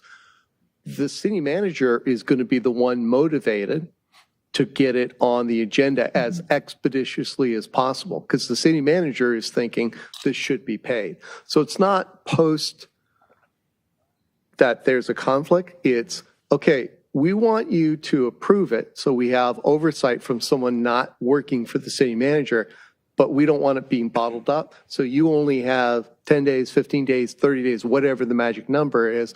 And then the city manager is the one that either they work it out great or it gets it before the council because he or she is the one who thinks it should be paid. So I think we're kind of coalescing around to approve within 30 days of receipt. And I think we're agreed on still striking this except as to correctness because that just made no sense. But then what language do we put in for that case where, how does it then get moved forward to council? And you want to prescribe that? I think it would be a good idea, because I think You have this- language to propose that we can- upon rejection of the item, it shall be presented to the city council. But she might reject it and just send it back to clerk or send it back to the city manager because of an obvious error that was missed. That That should be just normal. shouldn't be, but you're still rejecting it. Right, I am still rejecting it. That's why I'm saying it has to be exceptions where the city manager and I don't agree, or, I mean, that's the only time. How about if it was not acted upon? Upon failure of the clerk to act upon the item within 30 days of presentation, it shall be presented to the council for resolution. But she could reject and reject. Yeah, but I She can could reject and, it can go back to the department and I don't know where it's at. It That time, could, Right? and it could be it could cycle through and cycle in perpetuity that way as well. But I think that, and then that would not resolve the issue of the key part of it where if there's an animus between the two, it doesn't resolve that issue. So I would suggest that you have not letting perfect be the enemy of good and trying to narrow it down as best you can and eliminate as many unintended consequences as you can, but to improve the process. How about if we just put a trailer on it then to say items not approved within 30 days shall move to council as a separate item for consideration? I'd be okay with that. I'm actually looking back at Mr. Barris's comments that maybe you cut down the time period for the approval to say 15 days, and then there's a 10-day period where the city manager and the clerk can try to reconcile these common little errors. I think we're still trying to deal with Mr. Pinsler's point that if there's animus or somebody's not doing their job or some clerk's under criminal suspension wants to leverage it, but at least then you cut down the time that you have to approve or disapprove. You have a reconciliation period with the city manager, and then it goes to council if there's no, at the end of that 10-day period, it's not resolved. Don't think that if you have some dispute between the parties that's of a personal nature, a cooling off period, an interceding cooling off period is going to resolve that. No, but if it's a simple clerical error that's being pointed out, that there can be a quick resolution, rather than having a separate disputed item before the council, it's going to be resolved between the two parties that are approving it. Which is the way it's done now. Yeah. But whatever it is, there needs to be some kind of a time limit. There should be some time guardrails put into it. And I'm still good with the 30 days for that. Yeah, I'm still good for 30 days too, but I think it should be the exception where the city manager and I don't agree. Disagree. Right. Then it goes to council. So what would be reasons for rejection? You'd be eligible to reject something as to form, an inaccuracy or another issue, a technical issue. But with regard to, how would we frame something like that? But within 30 days, aren't you going to get those things resolved? Yes, And so those Right, things but I'm aren't just- going to be That's the referred to non-issue. council. right, those are You are non-issues. going to get those. It's only the ones that, for whatever reason, go And beyond the I haven't 30 had one of days. those. I think then giving the 30-day window, failure to approve within a 30-day window, at that point, it shall be presented to the city council as a separate discussion item for disposition. And whether or not you want to put a time limit on that point at which it goes to city council, it sounds like would be unnecessary perhaps, because the city manager would be best served by having it go as soon as practical. Now, you may want to go ahead and put a time limit on it in case the city manager is on the other side of, well, no, I really didn't want this to be approved anyway. But I don't see that happening. I don't see a situation where that would happen. So would another 30-day, within 30 days, shall go to council within 30 days, that would capture multiple opportunities in any case. Or would you put it as the next regularly scheduled council meeting? That'd be harder to do. Because there might not be a council meeting. I can't imagine a situation would it be for 30 days though. And I think 30 days would Yeah, better to capture. put a date on it. So it shall, and would you be comfortable with the term, with the word shall be presented to city council for disposition within 30 days? Shall is right.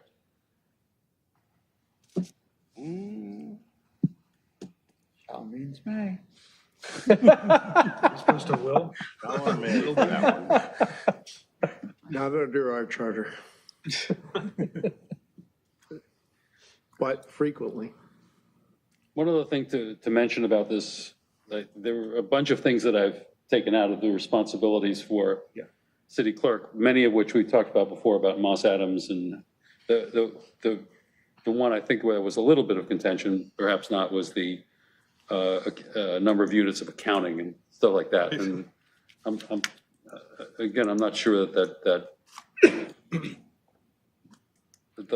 those things are needed, but discussed. But the other things that I took out of this, which are clearly finance issues that have been placed in the purview of the city clerk for a multitude of reasons. Before we move on to all that stuff, do we have consensus about this Not yet. demand stuff? Okay, so we're now. We're closer. Okay, so we're officially I'm moving sorry, to the next part. I thought we'd come down on 30 days. Well, 30 days for both or 30 days just one time? And 30 days from when? Okay, so I think we've coalesced think on, that- Point of rejection. I think we coalesced on the Rejection, I 30 days from time of receipt for approval. And then what is the time frame, or should we prescribe a time frame for step 2, which is items that are not approved within 30 days shall be presented to city council as a separate item for disposition? And should we put a time limit on that? Do we need to? I think Mr. Solomon's coming up with language right now, as we speak. So what I have is, I think we have discussed here as consensus, 30 days from presentation to the clerk for approval. Upon failure to approve, the item shall be presented to the city council for disposition as a separate item for consideration. Right. And then That's what I thought. within 30 days of the clerk's failure to act. I don't know if that's the right wording for it, but It's not a failure to act, So they can act. So put a separate 30-day on that part of it. From the point that city clerk receives those, which now she has 2 days to look at, and she puts a stop on something, 30 days from then, it is either resolved or it goes to the city council. within 30 days of the expiration of the clerk's time window. Yes, Or point of that's what I'm rejection. looking at. So the total time frame is then 60 days potentially. Yes. Which may still be too long, to your point, Bob. But if she rejects it within 2 days, then you're making it unnecessarily long, so it should be 30 days from the point of the earlier rejection. But we're not talking about an item that's been rejected. We're talking about an item that hasn't been acted upon, Hasn't been approved. hasn't been approved. She can act on it, she can reject it, send it back to city manager corrects it, sends it back 2 days later, and it's still 30 days from that original receipt. Well, no, I think that the rejection is not what triggers it. I think the failure to act should be what triggers it. Because she could reject an item, or the clerk could reject an item, and it go back to the finance department or the city manager, it can be resolved. And there's no need for, and that can be resolved within 30 days. I don't think But if it's not resolved within 30 days, if it's not acted upon, then it goes to the council for disposition. That's not the way the agenda process works. She's presented with a set of Bills. things, it demands, whatever it might be, and it is on the agenda. And you have the ability in those 2 days to say, there's something wrong with this. Right. Now, there is an action on her part, no matter whether it's fix this because there's a number wrong, or this guy shouldn't be paid because he's a lousy guy. That's an action on her part. So there's no inaction here. There's always an action, because if she doesn't act, it goes to the agenda, right? Right. But I mean, if it's I don't approved, feel they're it's necessary. approved. Sorry, go ahead, please. I'm sorry. If it's approved, then it goes, I would approve them and then they would go. What I'm saying though is that we don't want to clog up the council agenda with items that she's rejected as to form. There's a digit off. It's the wrong number. The invoice and the check don't match. We don't want that to clog up a council agenda. That's why I'm talking about an inaction. No, that council agenda has to be amended because someone's supposed to get paid $10,000 and they got paid $1,000. But the clerk would reject that item then, and then, as they should, and then send it back to the city manager and finance department for correction. Right. That should not be what triggers the next flow into the city council. What should trigger the flow into the city council is the failure to act. The failure to resolve, she can act within that. Yes, thank you. Have it resolved completely within 30 days. A better way of putting it, She fairly could go back and resolved forth 5 times. within a timely manner. Okay, yeah. Yeah, because you're trying to avoid someone just taking it and sticking and burying it on a stack of paper. 30 days allows for some back and forth to get it resolved. What is our legislative intent? If at 30 days she has still, or the city clerk has still not approved it, then it most likely needs a higher action. Right. And that, for the most part, incorporates all known possibilities that we have.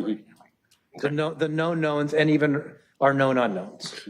And I think we're, And those are the ones that the city manager doesn't agree. Right, where the two don't agree. on that first part, I think we are still coalesced on the 30 days is meaningful and appropriate for that. Now, is there a time limit for the city council action part of it? Is that 30 days, let's say 30 days from, she receives it today and within 30 days it has not been approved. At that 30 days, we want it to go to council.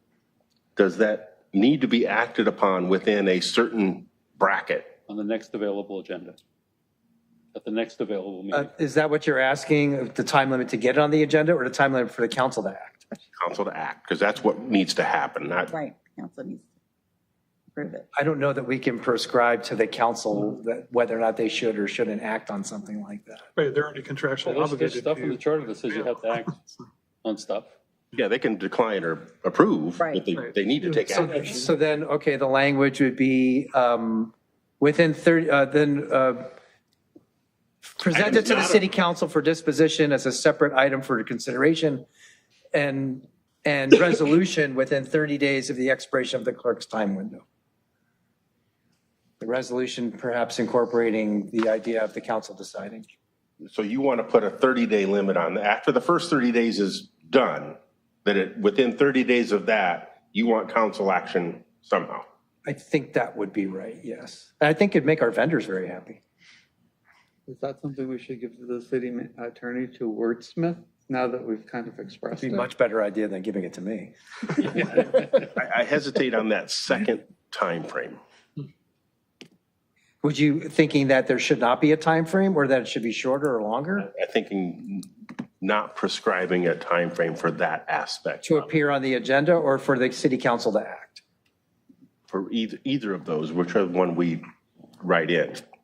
I think there should be a time frame for it to appear on the agenda for city council. But I could see or understand the idea of not giving the city council a ticking clock to decide. Because there might be something about it that they have questions about that they would want to send it back for. They can do that as long as it's presented to the council. Yeah. I'm thinking again from vendor's perspective. I'm vendor A, and the city clerk hates me because I gave money to his opponent, and therefore decided some animus. So you go through this 30-day process and you figure it out, and then the city council can wait 3 months to pay me? No. It should be the next available council meeting is the place where it should come up. The council could delay it. It could do anything they want to, but it has to come up in the public. To me. So I think that incorporates your concern where it's presented to council, but not necessarily for action at that moment. It has to be for action, but they can decide not to do it. Right.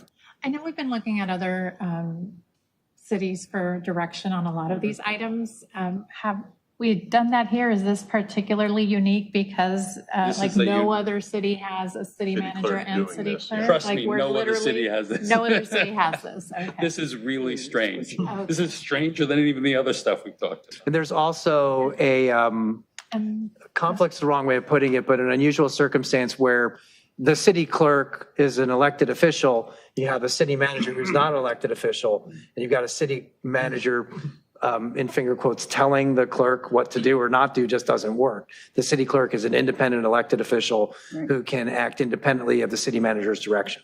And so, and I mentioned at a meeting I don't believe you were at, I looked in the past, not for this item, in trying to resolve an issue that came up before with a past city manager and city clerk, and I found the actual document in the handwriting of William McFadden, who was the then city attorney, and they added to the original language under direction of city manager.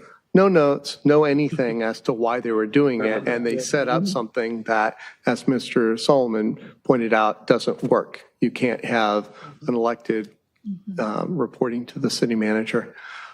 I would be cautious about using the language next available council meeting, because inevitably something will come up where the deadline ends on a Friday or a Thursday and Friday's closed. And then technically it should have been on the agenda for the next Tuesday. And yeah, that would be an unintended consequence of saying the next city council meeting, because inevitably there'll be issues.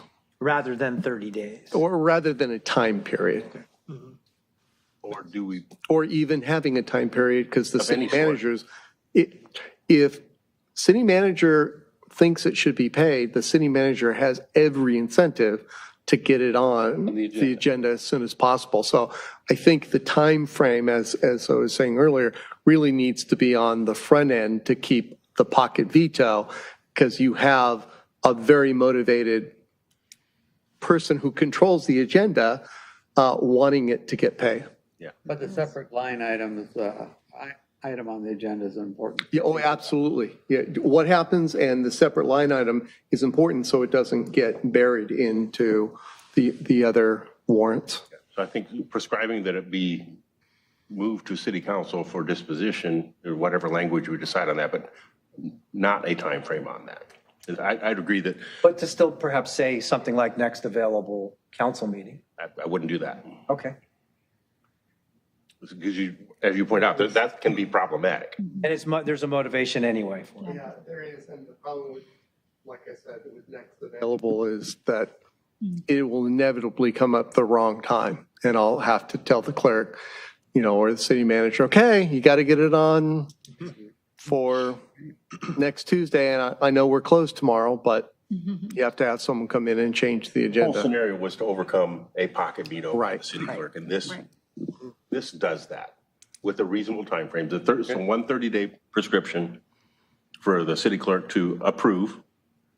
And that means you've got back and forth time within that 30 days to get it resolved. But at the end of 30 days after your receipt, if it's not done, it shall move to city council as a separate line item or separate item for disposition or action, wherever you want to say it. So then very loosely would be 30 days from presentation to the clerk for approval. Upon failure to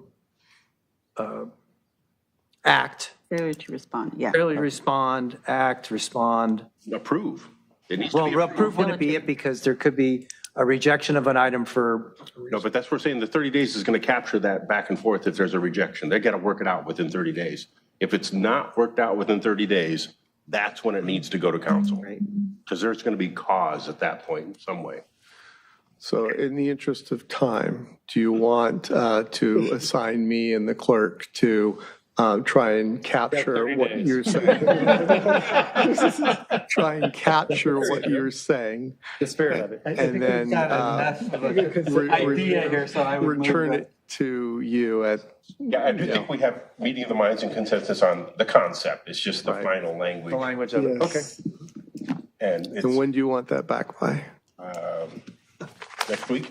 For the next regular scheduled city council meetings. Next Friday. Thanks. It's 9:20, Mike. What would be reasonable?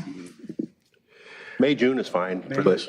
June would be okay, only because I may not appear at the May meeting. So I think June is if fine June for is this. okay. I think we, Sooner could be reasonable, but I would appreciate June. We have, if you've read the paper, we have I think we're an ungodly number of things and I think going all on the other right strike now. throughs you've done, I think we're okay with that.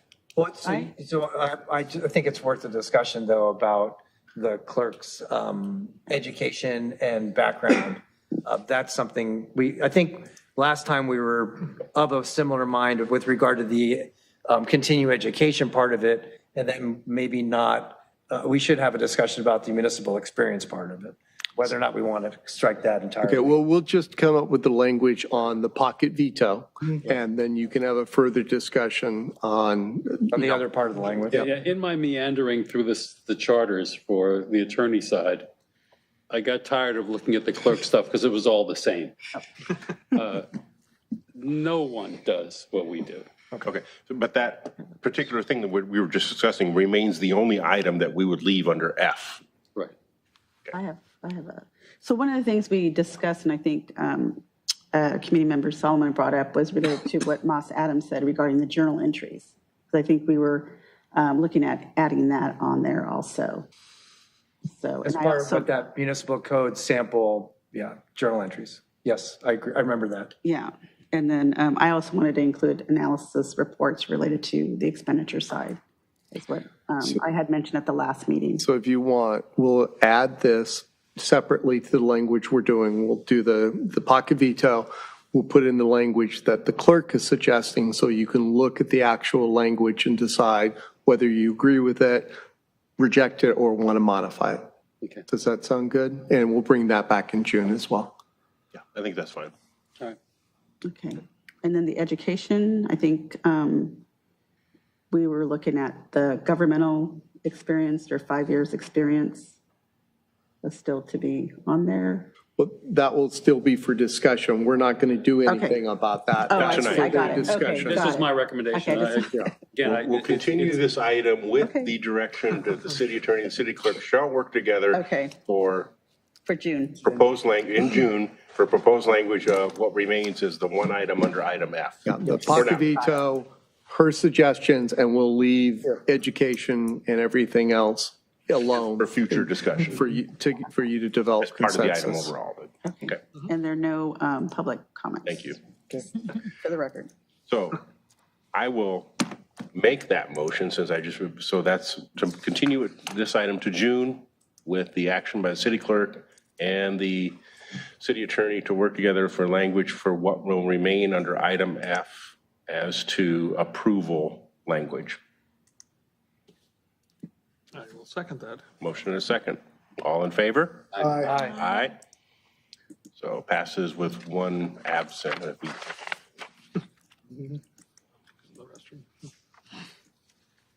Okay. But it passes either way, so we're good with that. Get back to the topper. So I think we're down to future agenda.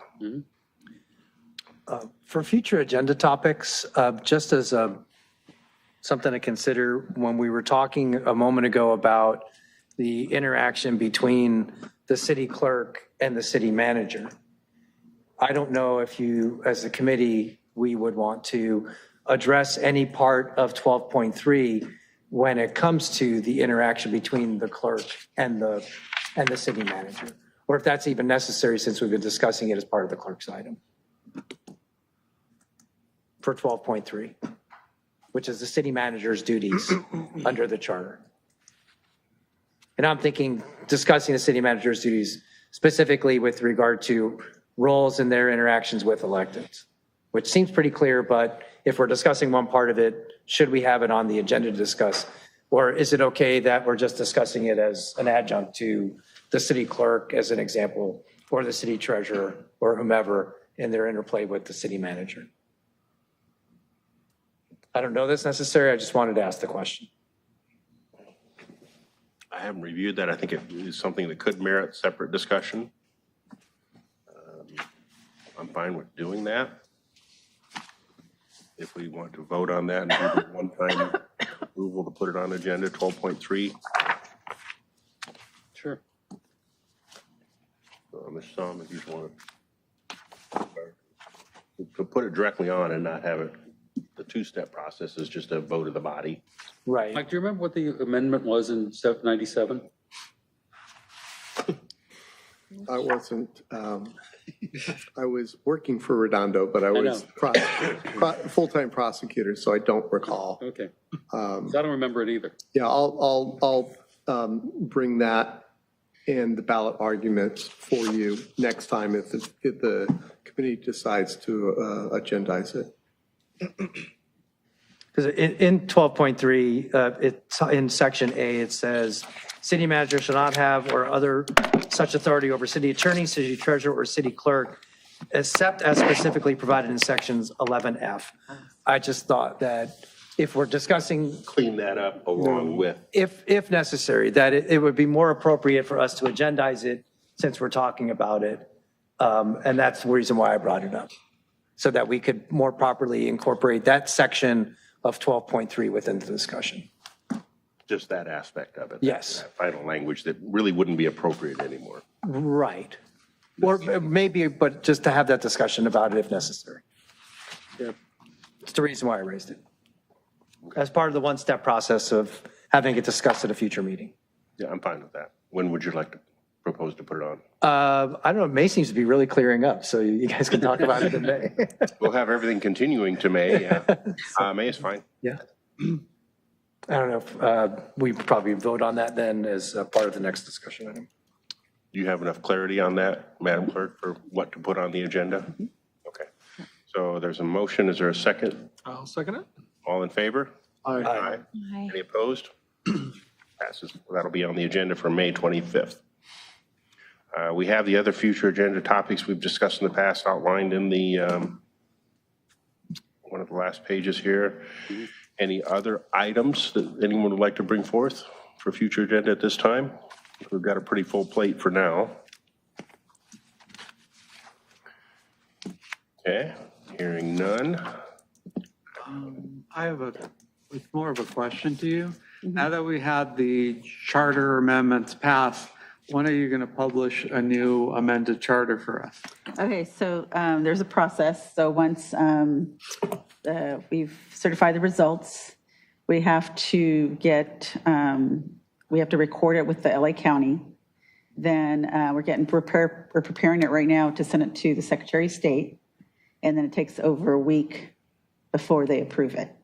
So once they approve it, then we'll have it added to the charter. And that's when it starts. So like the May meeting, we'll be getting a new charter? Yeah, I think so, because I'm planning on having it probably next week, probably go to the Secretary Can't of just State. handwrite it in? Yeah. So it'll probably take about 2 to 3 weeks before it's. I would like to I'm hoping the know beginning of May, hopefully. of all the efforts that everybody here put into that. I can't think of a time in our past, I said this at City Council, that we had 4 charter amendments that passed all at once. Great margins. By significant margins, and I think that's a testament to the discussions here, everybody up here, the input, the alternates, the clerk, the city attorney's office, the other staff, the city manager. That was really a group effort. And one of those things where a lot of times there's division or otherwise thinking that we can't do things, to within a year have all those charter amendments not just discussed but brought forward and passed by the voters is really something to me. And I just want to acknowledge everybody's effort in doing that. Definitely a team process on that with everybody that you've noted. And thanks to all the staff, especially there's a lot of work that went into those. One other thing. Oh, actually, 2 other things. This is our 75th year of this charter. So this is a good way of kicking off that year of celebration of the fact that we do have a charter. So that's one point. And then the second is we're having a city birthday on April 29th. So everybody's welcome to come to Dominguez Park and celebrate. So you're into member items and referrals to staff. Well, I thought I guess. I thought we finished with the future. We did. That's fine. Any other member items and referrals to staff? Just like to again thank Gene. Thank you all. I'll be seeing you. I just wanted to, we should adjourn this meeting in the memory of a former committee member, Sullivan. And for henceforth, he'll be known as the $100 million man. I'll take that as a motion to adjourn. Yes, sir. I'll second it. Motion and a second. All in favor to adjourn? Aye. See, we made 10 o'clock. Unanimously, meeting is adjourned at 9:32. Thank you, everyone.